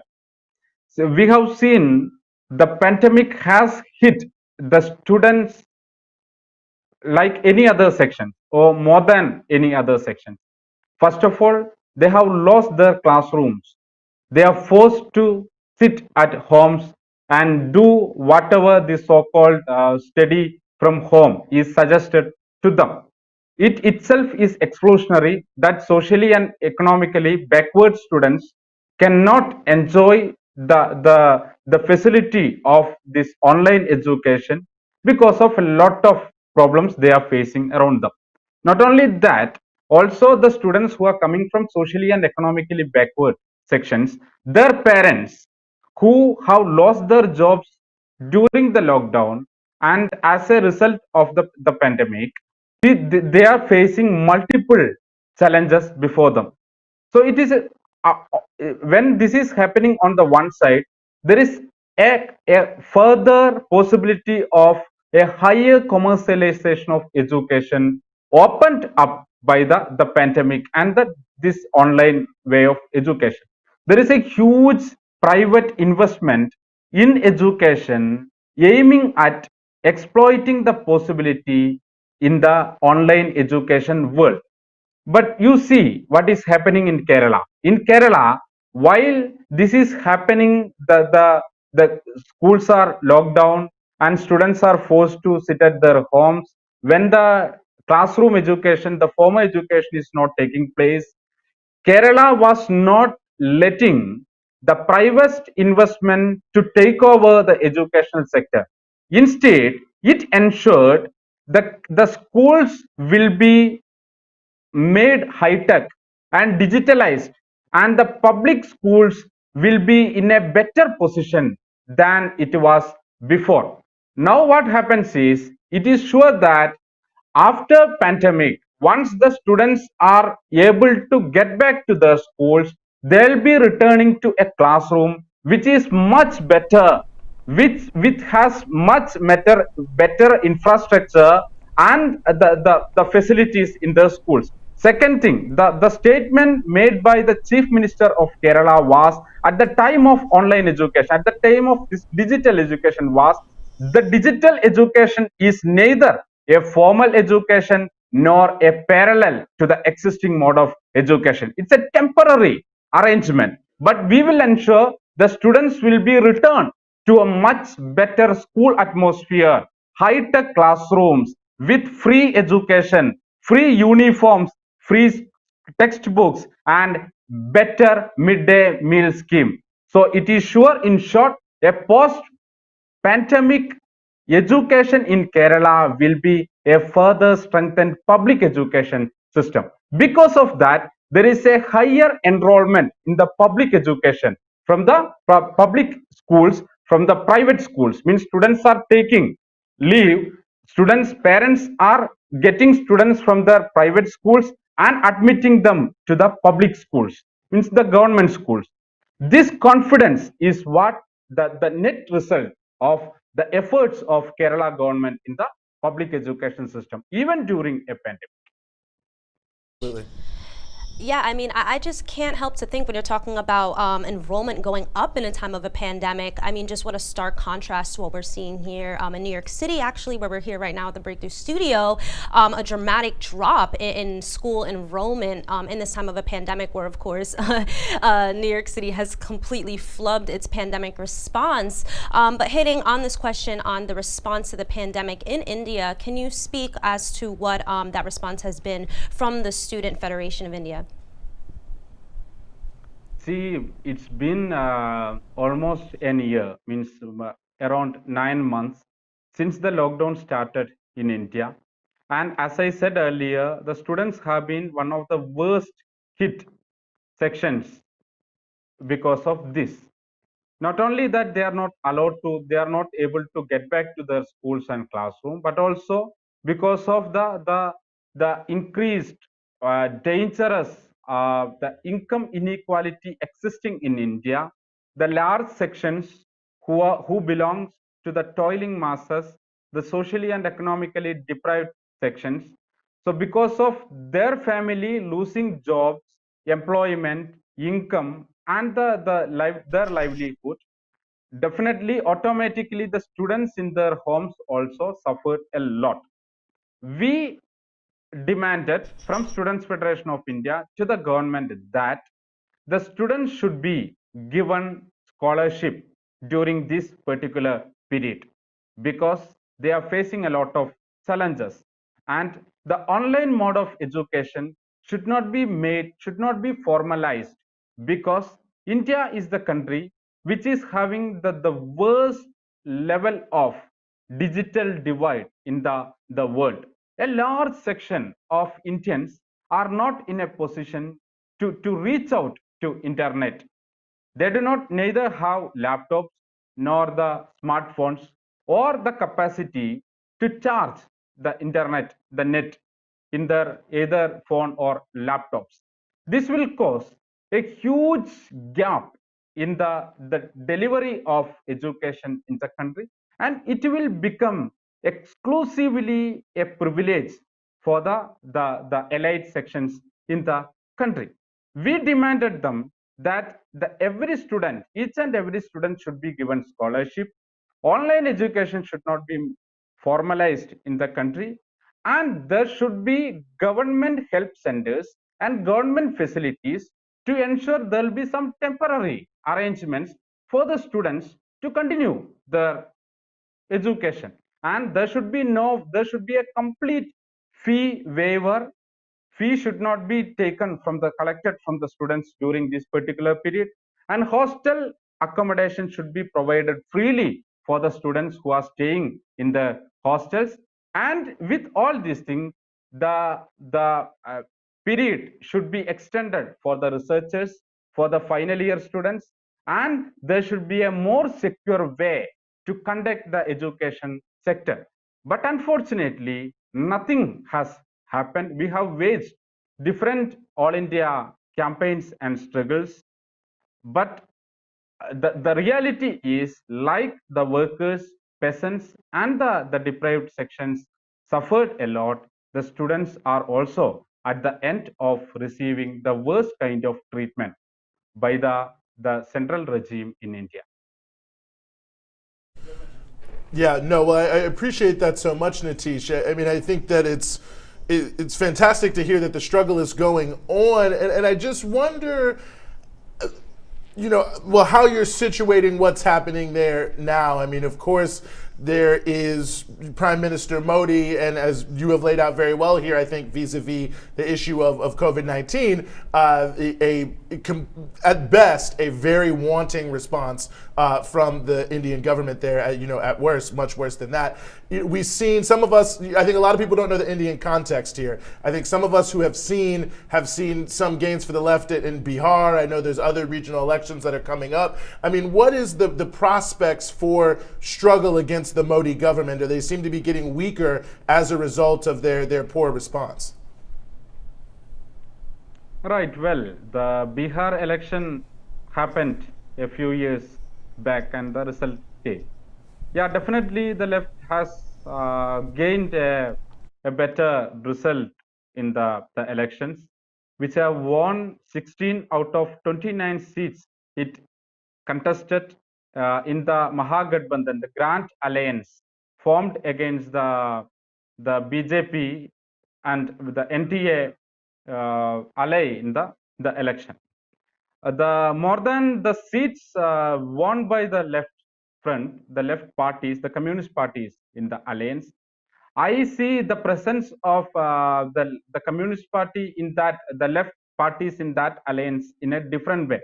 That is, it is not in the strength. We cannot measure the influence of left party in terms of the seats it won and or the votes it got in the election. But more than that, the presence of left front gave a kind of credibility to the Grand Alliance. What kind of credibility I'm talking about? The credibility in terms of taking up the people's issues, the issues of toiling masses, the issues of peasants and workers in the country. When all of a sudden the countrywide lockdown was declared in India, lakhs and lakhs of migrant workers were left without any options to reach back to their homes.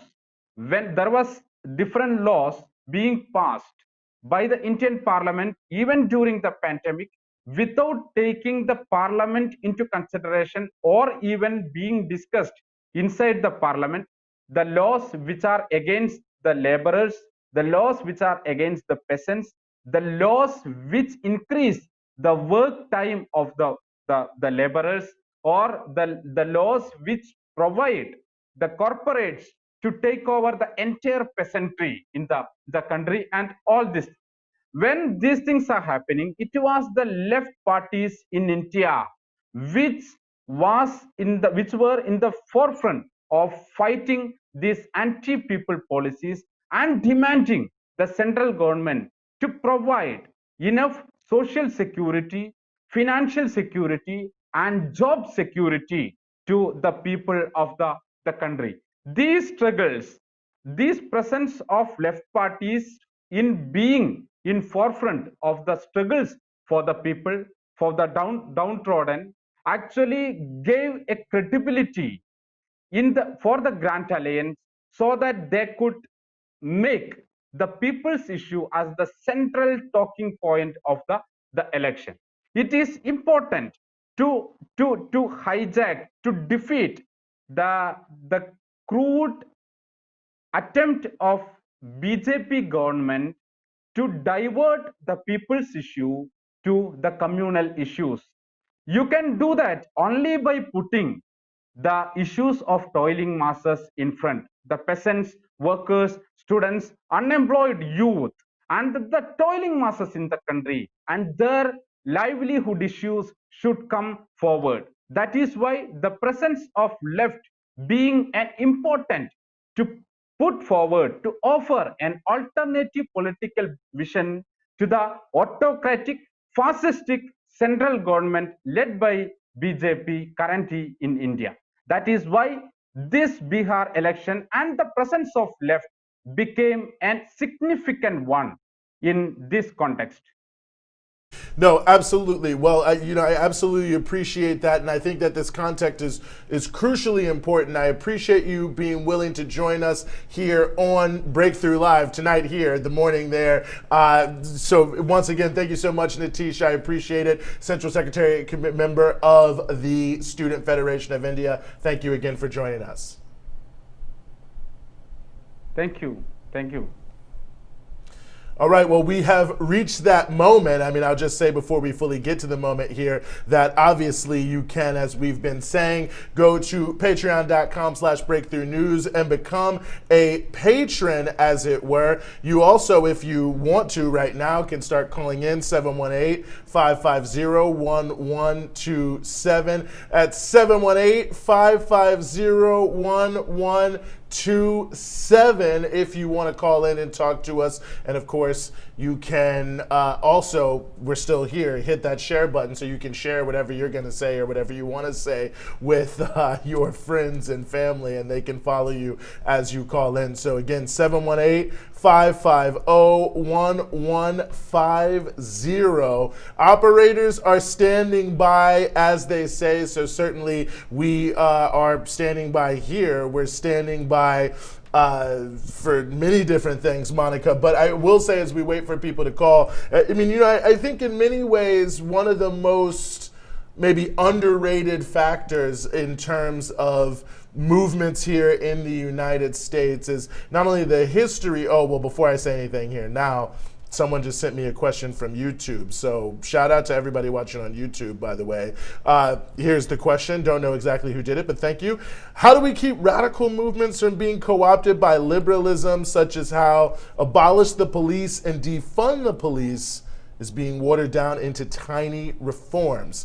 It's an important question. So, I mean, obviously, I don't know if there's a 100% answer to this question. I mean, I think in terms of the issue of co-optation, every movement that's ever been successful, someone has attempted to co-opt it. So it's one of those things that I don't know if it's so much something that you can avoid or prevent. I think it's one of those things that can only really be staved off by the strength of one's organization. And I think it speaks to the same issue of why movements that are often attempted to be co-opted and it fails to happen are often also movements that have been infiltrated and that fails to derail them. That really the tricks that are used by powerful forces really don't change that much. And I don't think it's that there's some silver bullet approach that exists out there that you can just do to prevent something like that. I think all you can do is try to be as upfront and honest as you can about what you want to do, what you want to see, the type of movement you're trying to build, and present that to people and see what's going to happen. But I'll just say the final thing, and I'm curious your thoughts about this, Monica.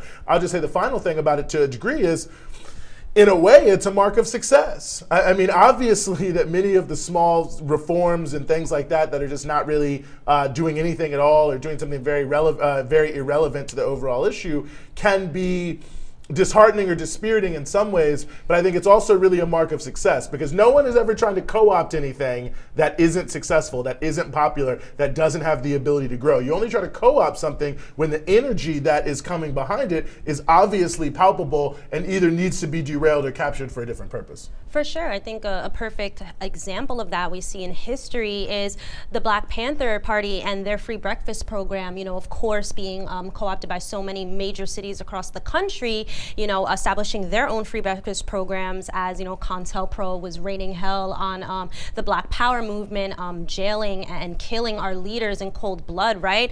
But I would agree for sure that we're doing something right when the slogans or the demands of a movement have become so popular that the ruling class has no choice but to capitulate or give some sort of concession and incorporate some of that piece of, again, that slogan or whatever is being pushed forward.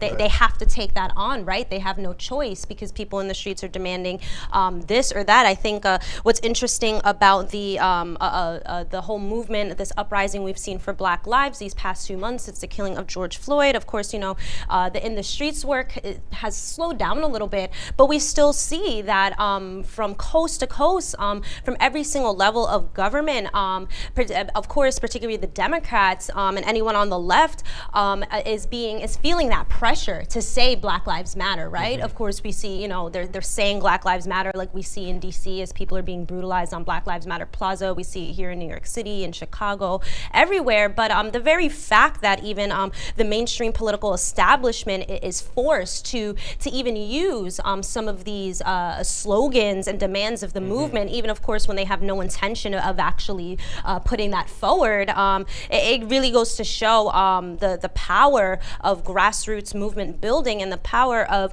masses of people hitting the streets and with a common rallying cry, right? Sure. So it's like whether or not the elites will give the movement what it wants, you know, of course it is a question of you know, the particular issue and the times that we're in, what may have you, but I think it really, some of this co-optation, again, it is a win for the movement because it goes to show that, hey, this is something that people want and that people see as a problem or see as an issue that they want to take on, right? So I think that's really interesting, but definitely not a great question because it really has no easy answer. Yeah, no, absolutely, for sure. Well, we got a caller on the line, Connie from Indianapolis. Welcome to the show. You're on the air, Connie. It's your time.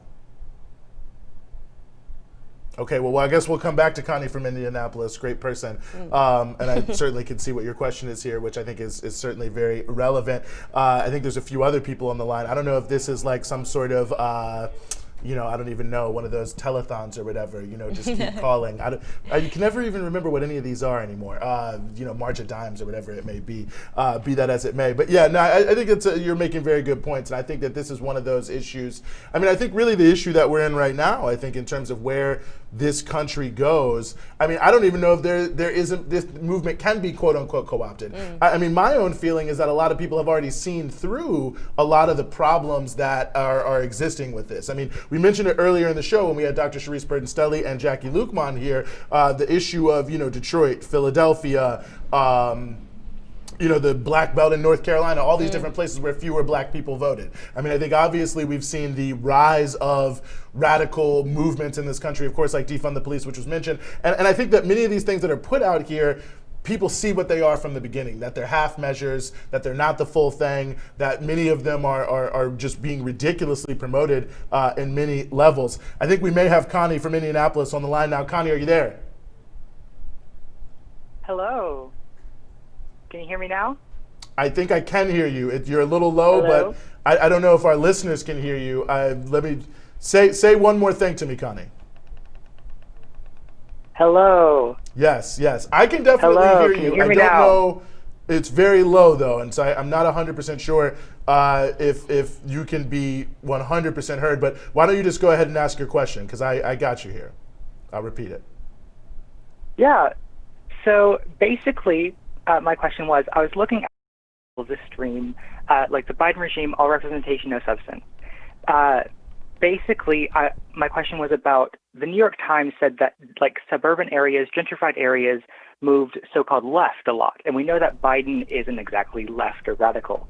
But does this actually mean that like more white, more so-called white-collar workers are actually getting less reactionary, or is it just a fluke of politics this time around?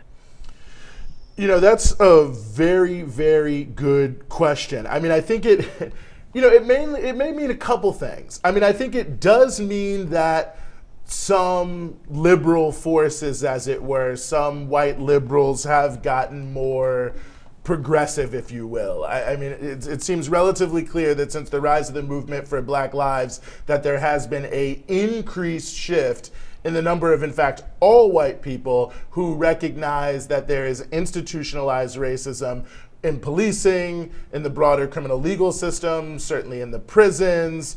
Also, you know, I think we saw this in the context of the Georgia election, where 54% of the people in exit polls said they were for the movement for Black Lives. So, you know, I do think that there has been some of that. How much of that, I really don't know. I think probably what is motivating those people in the suburbs is less moving to the left, but the fact that Biden represented himself as a centrist option who didn't really work fully with the movement. They may agree Black Lives Matter, but they may not agree with defund the police. They may think, yeah, the healthcare, it's not a good situation, but definitely not Medicare for all. Climate, got to do something about that. Maybe we shouldn't do too much. Certainly nothing that's going to tank the economy the way they see it. And I think that might have been more of a prime motivator. And now, for those who were in the Trump areas, again, I think it's a combination of things. I mean, I think one thing that's super important to consider about all of this is when you look at the exit polls, and the exit polls, obviously, this year are a little bit different because so many people voted by mail, but it was, you know, a much heavier Republican population who voted in person. So I think this is relevant. I looked at the exit polls in all the key states, and one of the things that becomes very clear very quickly is the issue of so-called crime and safety is very low in terms of the most important issue. They ask people what's the most important issue. Now they don't ask you to rank them 1 through 5, but nevertheless, crime and safety was coming in very much towards the end. The vast majority of Trump supporters who were responding to this poll were saying that it was because of the economy. That was their main issue. The majority of people in just about every exit poll who said they were doing better economically were. But I mean, I think you could make the argument, I might make this argument, that, you know, really there is a sign that Trump's turn towards the end of the election, towards aggressively pushing law and order, aggressively pushing racism and white supremacy, that it maybe didn't connect with enough of the people that he was looking to motivate, who were looking to hear more about the economy. So we'll have to see more about that, but I wouldn't make too much out of sort of the general shift in the suburbs. I think sort of all white people have shifted a little bit, but in a good way, and I think that's important. And I wouldn't necessarily make too much out of the increased vote for Trump on this point. I mean, obviously a lot of it's motivated by racism, malice,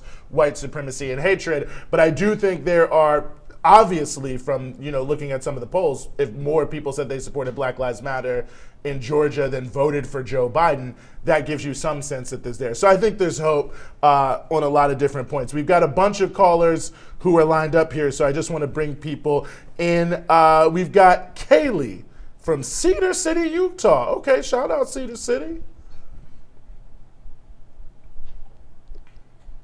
Hi, thank you so much for having me. No, thank you so much for being on, Kaylee. What's on your mind? Yeah, this was such a great show. Thank you so much for all of your work. I really loved all of the segments. I've just been thinking throughout the show a lot about how so many people in my community really feel like the fight is over in many ways with the Biden victory. And I'm sure a lot of other people are experiencing this as well. So I'm just wondering what your thoughts are about how we can work to kind of combat the identity politics and these centrist positions of Biden as like a solution to all of the social ills that we're experiencing. Well, Kaylee, important question. Thank you so much for your call from Cedar City, Utah. Monica, your thoughts? For sure. I think there's so much to say on this question. I mean, what's so critical for people who want to see progressive change in this country, who want to see this fundamental change that Biden promised a room full of Wall Street donors that he wouldn't be bringing, you know, in the White House, is the fact that it's this system that created Trump, right? Trump is not an anomaly. He didn't come out of anywhere. He came out of this vacuum that I think the Democrats and of course the Republicans have left wide open for people who see the dishonesty from both political parties, you know, and saw Trump as some anti-establishment figure because of just the elitism and the disconnect from those in elected office and everyday people, right? So I think people really need to remember that Trump didn't come out of nowhere, and that the problems didn't begin with Trump. And I think, you know, half of the people, of the eligible voters who chose not to vote in 2016, I think we're still waiting on some numbers for this election, but it's looking around the same. I think we really need to go to them and ask them, why didn't you feel compelled enough to vote when we were, you know, just bombarded, of course, with just the grotesqueness that is Trump on so many levels. They didn't see him as the greatest boogeyman that was going to usher in fascism and the Third Reich in America. You know, they would have hit the ballot boxes if they really felt that way, right? And I think when we're talking about the fact that even before the pandemic, which of course has plunged millions of people into poverty, we have 50 million Americans right now who are food insecure, upwards of 60 million people who have lost their jobs since March, you know, all of the many, an impending eviction crisis. I mean, so many issues, so many levels of struggle right now that everyday people are facing. But even before the pandemic, we have 140 million Americans living near or below the poverty line. So, you know, it really angers me when I see, you know, the protest sign, you know, after Trump won in 2016 saying, I'd rather be at brunch, but I'm here because Clinton didn't win. I mean, and to really think what a small percentage of Americans can relate to that message. Or maybe I feel like there's plenty of Americans who believe they can relate to that message, but at the end of the day, they really can't. When push comes to shove, when rent and bills is due, when you're losing your job, and, you know, we're seeing, you know, not some massive return of jobs like we were told, you know, would happen. We're seeing quite the opposite. And I think if we're really going to look at, you know, the struggle ahead of us with a Biden presidency, we really need to look no further than who he's putting around him. We're talking about Seth Harris, a lawyer for these gig economy giants like Uber and Lyft, who was, you know, an Obama era former administrator in the Labor Department under Obama. Is that last name coincidental? Harris? Harris, I know. I mean, I think he has some connection to Kamala, right?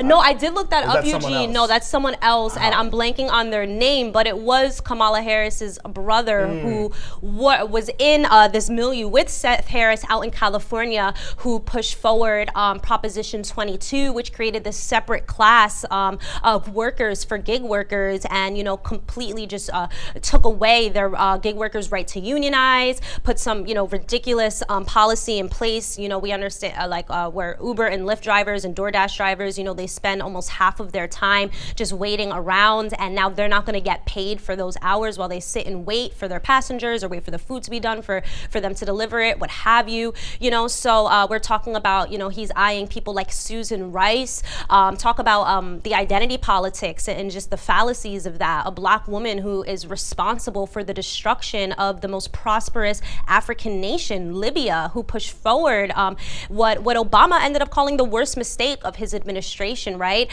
So when we really get to it and look at the host, it's like that common saying, you know, show me your friends and I'll show you who you are. I think that's definitely the view that we should be going into the Biden administration with.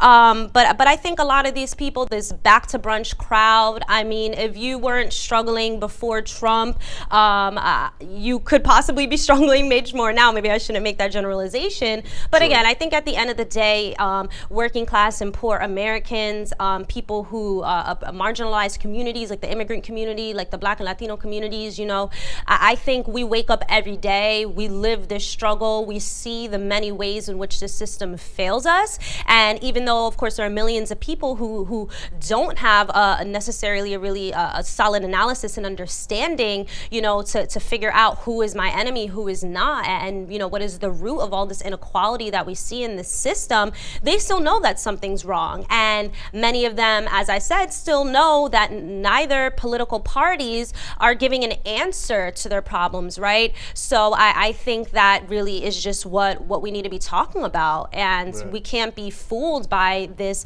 you know, what the Democratic elites want to tell us, you know, oh, Biden's the president, now you can go back to your house, get off the streets, you know, stop fighting, you know, for Medicare for all, stop fighting for Go back to Black brunch, Lives Matter. That's literally. That's their motto. Back to the phone line, Zoe from Queens. Hey, thank you so much for having me on the show. It's our pleasure. Please, thank you for calling.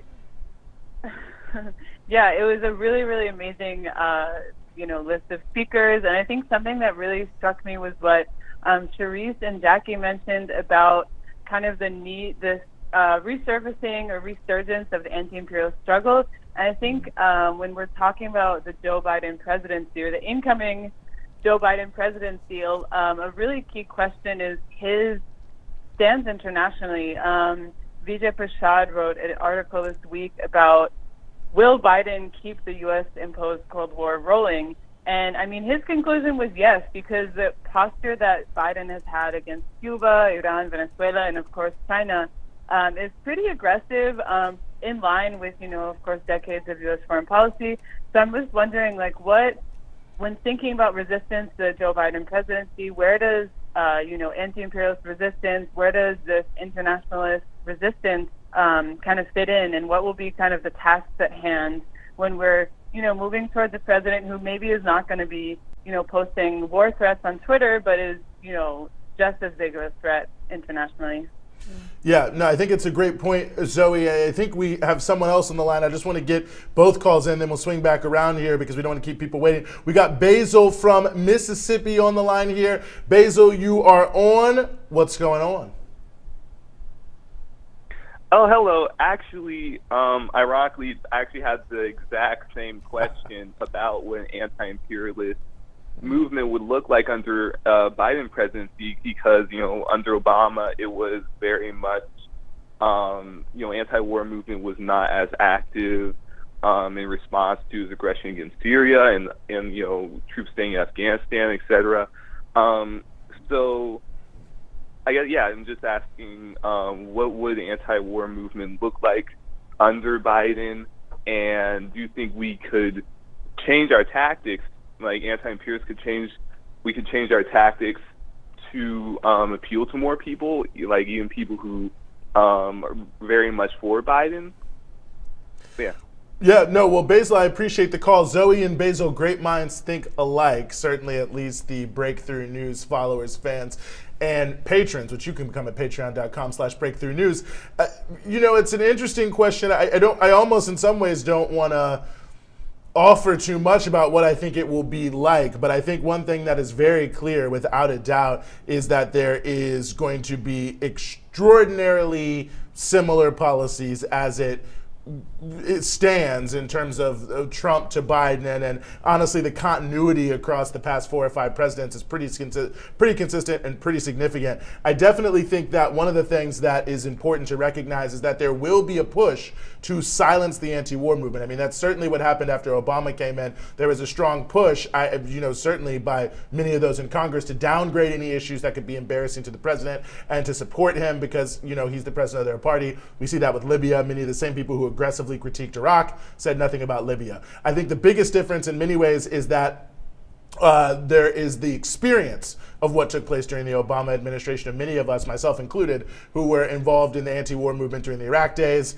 continue to be involved after Obama. I think other people have seen that. So I do think that there is a greater consciousness that exists in terms of the need to continue to push forward on crucial issues because the Democrats will do nothing. I think also in terms of the tactics, which I think is an important question, I think we absolutely have to find every possible way we can to link the imperialist wars abroad to the complete and total destruction here at home. I mean, you've got $81 billion spent every month in 2019 in the war in Afghanistan, and you can't even get the most basic relief here while they still continue to occupy Afghanistan. So I think there's a number of those very basic questions that we can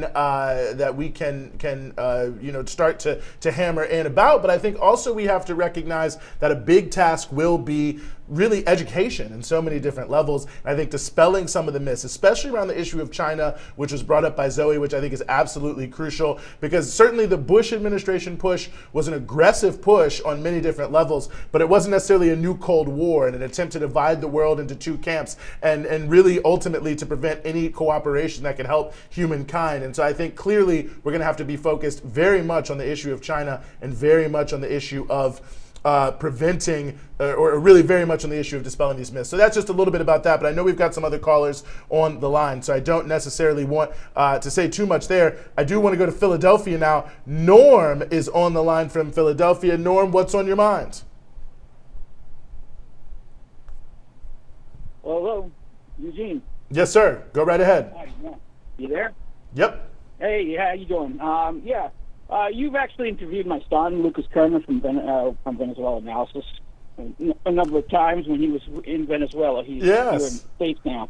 But what I want to say is, first I wanted to talk quickly about Brazil, but I want to say one thing, that Venezuela has stood by, the movement in, Black Lives Matter movement in the United States, and folks there need to know that, Venezuela's been with y'all, with us, from forever, since Hugo Chavez. And, our people, like, I got family down there, my wife's from Venezuela, and, they're suffering because of the sanctions that are just really squeezing the hell out of the country, because they're trying to, obviously, kill a good example. And Obama, he started the whole thing, with his declaration, his obscene, grotesque, lie that Venezuela was a national security threat to the United States. And now we're finding out more and more from the great folks down at Brazil Wire how the U.S. through lawfare,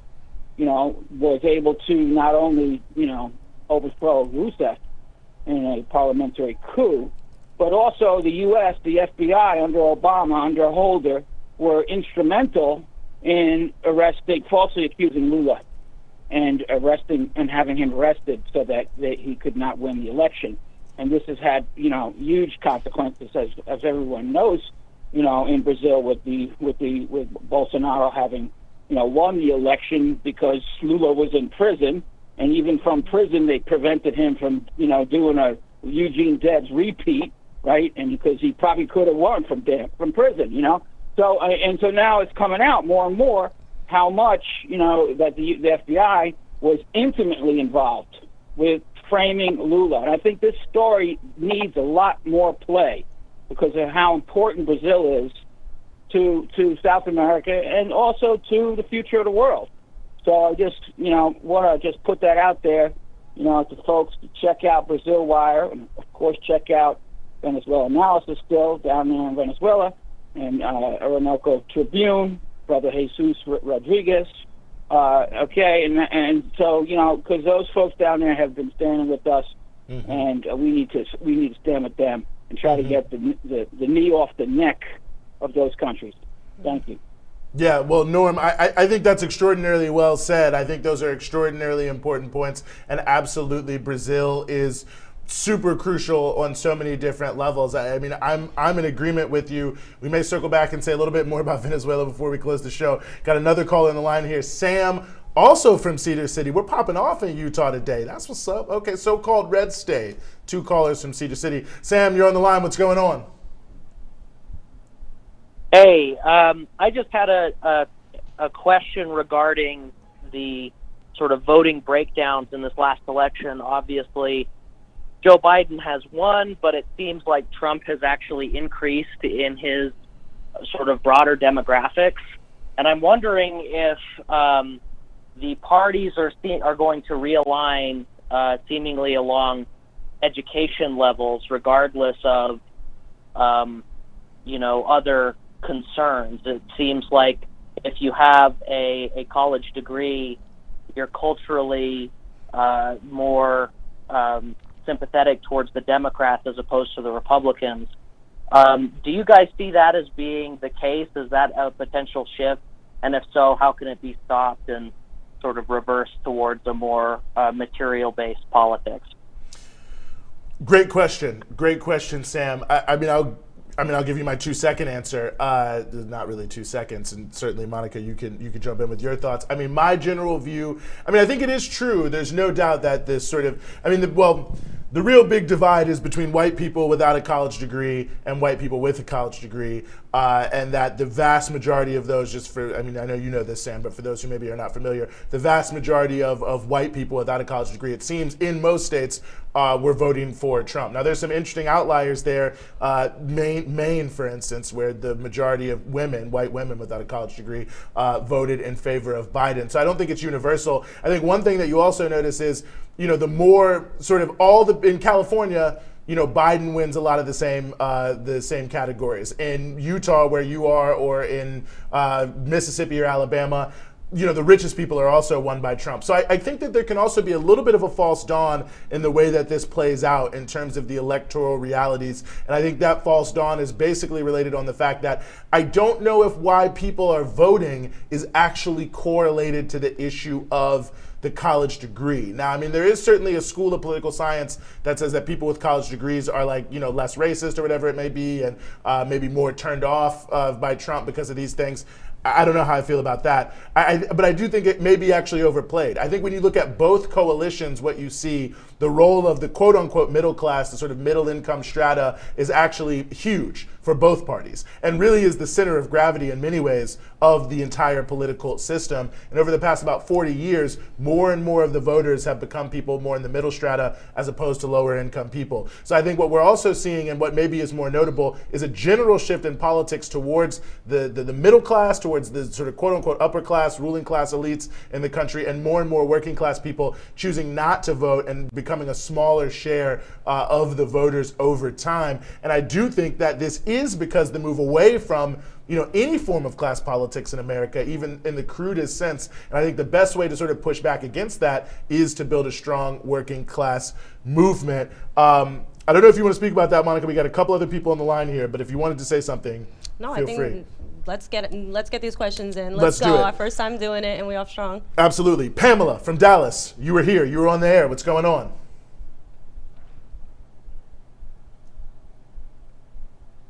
Hola. Thank you so much for taking my question. I wanted to ask you both, what do you think about this new wave of left independent media, especially in spaces that were not even designed for political content like Twitch?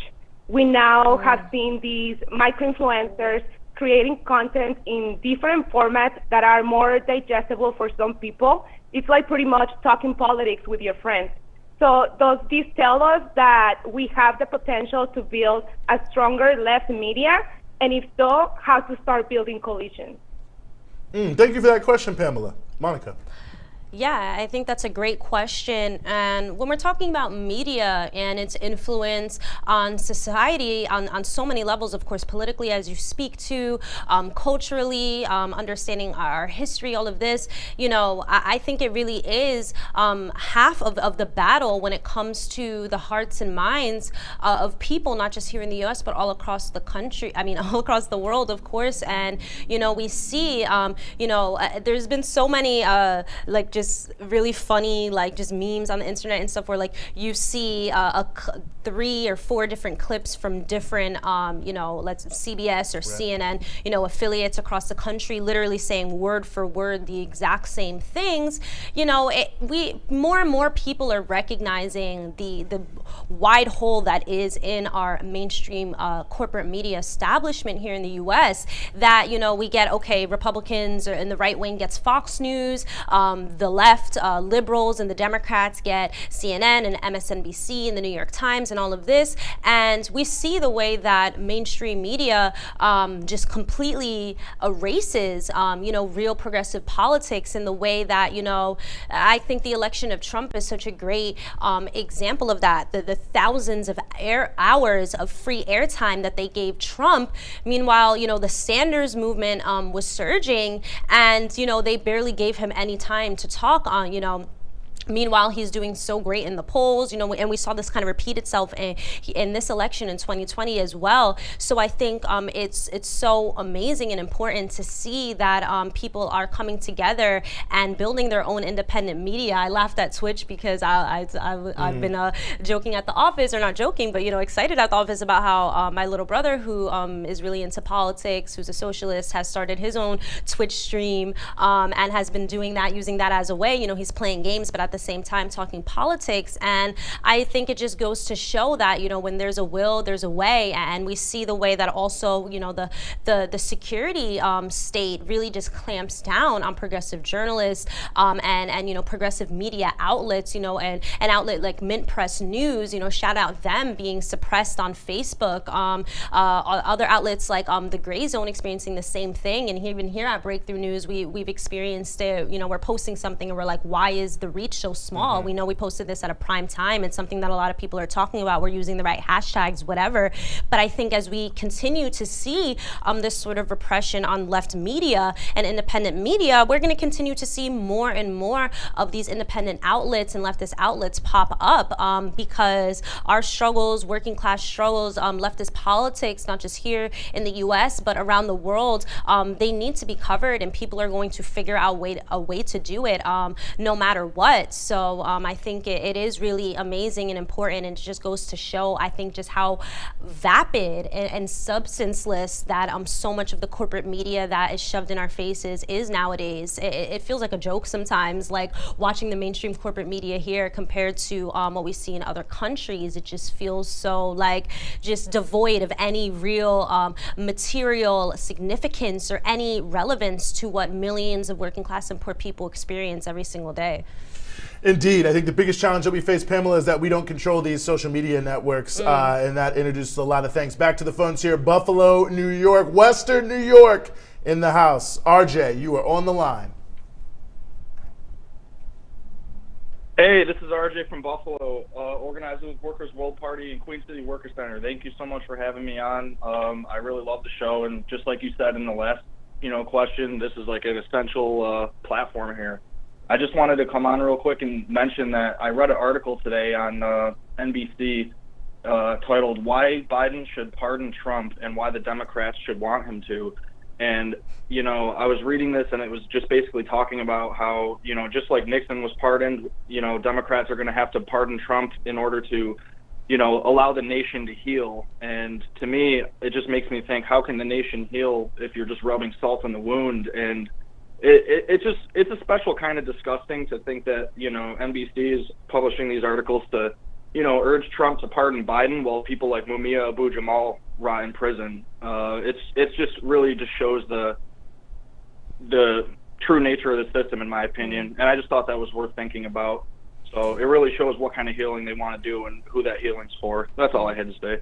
Yeah, no, well, that's. I'm glad you had to say it. I appreciate that, RJ, and I appreciate you highlighting that. I mean, that is disgusting. I mean, it's completely ridiculous. I mean, there's so many people. Leonard Peltier also continue to be behind bars. Assata Shakur, who continues to be in exile. I mean, there's almost, I think, 100 maybe even more than that, political prisoners. We're seeing what's happening in this new wave of the uprising, whether it's the anti-racist organizers in Denver facing up to 48 years, whether it's what we're seeing in Philadelphia with the criminalization of protesters there, place by place over and over again. But it just shows, I mean, I always say about the ruling class, the greater the crime, the more there is zero accountability. Like if you go on the street and kill a person, there's no guarantee there'll be any sort of accountability, but there's way more chance that there will be than if you launch drone strikes that kill 10,000 people. It's almost like the scale of the crime in and of itself speaks to the level of culpability you will have vis-a-vis the legal system. And I agree with you 100%, whether we're talking about Nixon,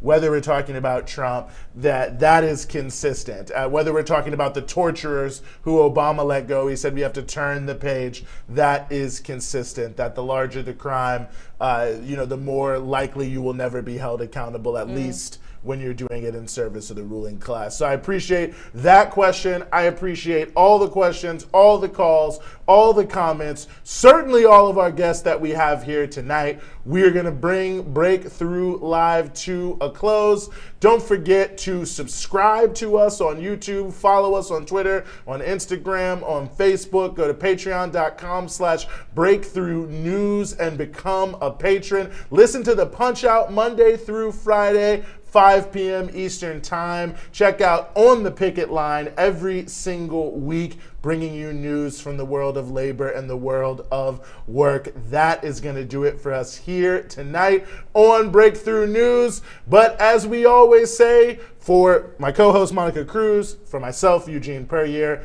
don't just watch us, join us on Breakthrough.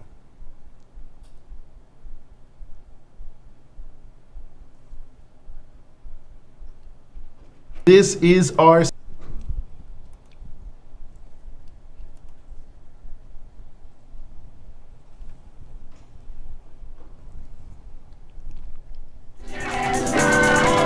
Revolution knows no compromise. Revolution overturns and destroys everything that gets in its way. Breakthrough.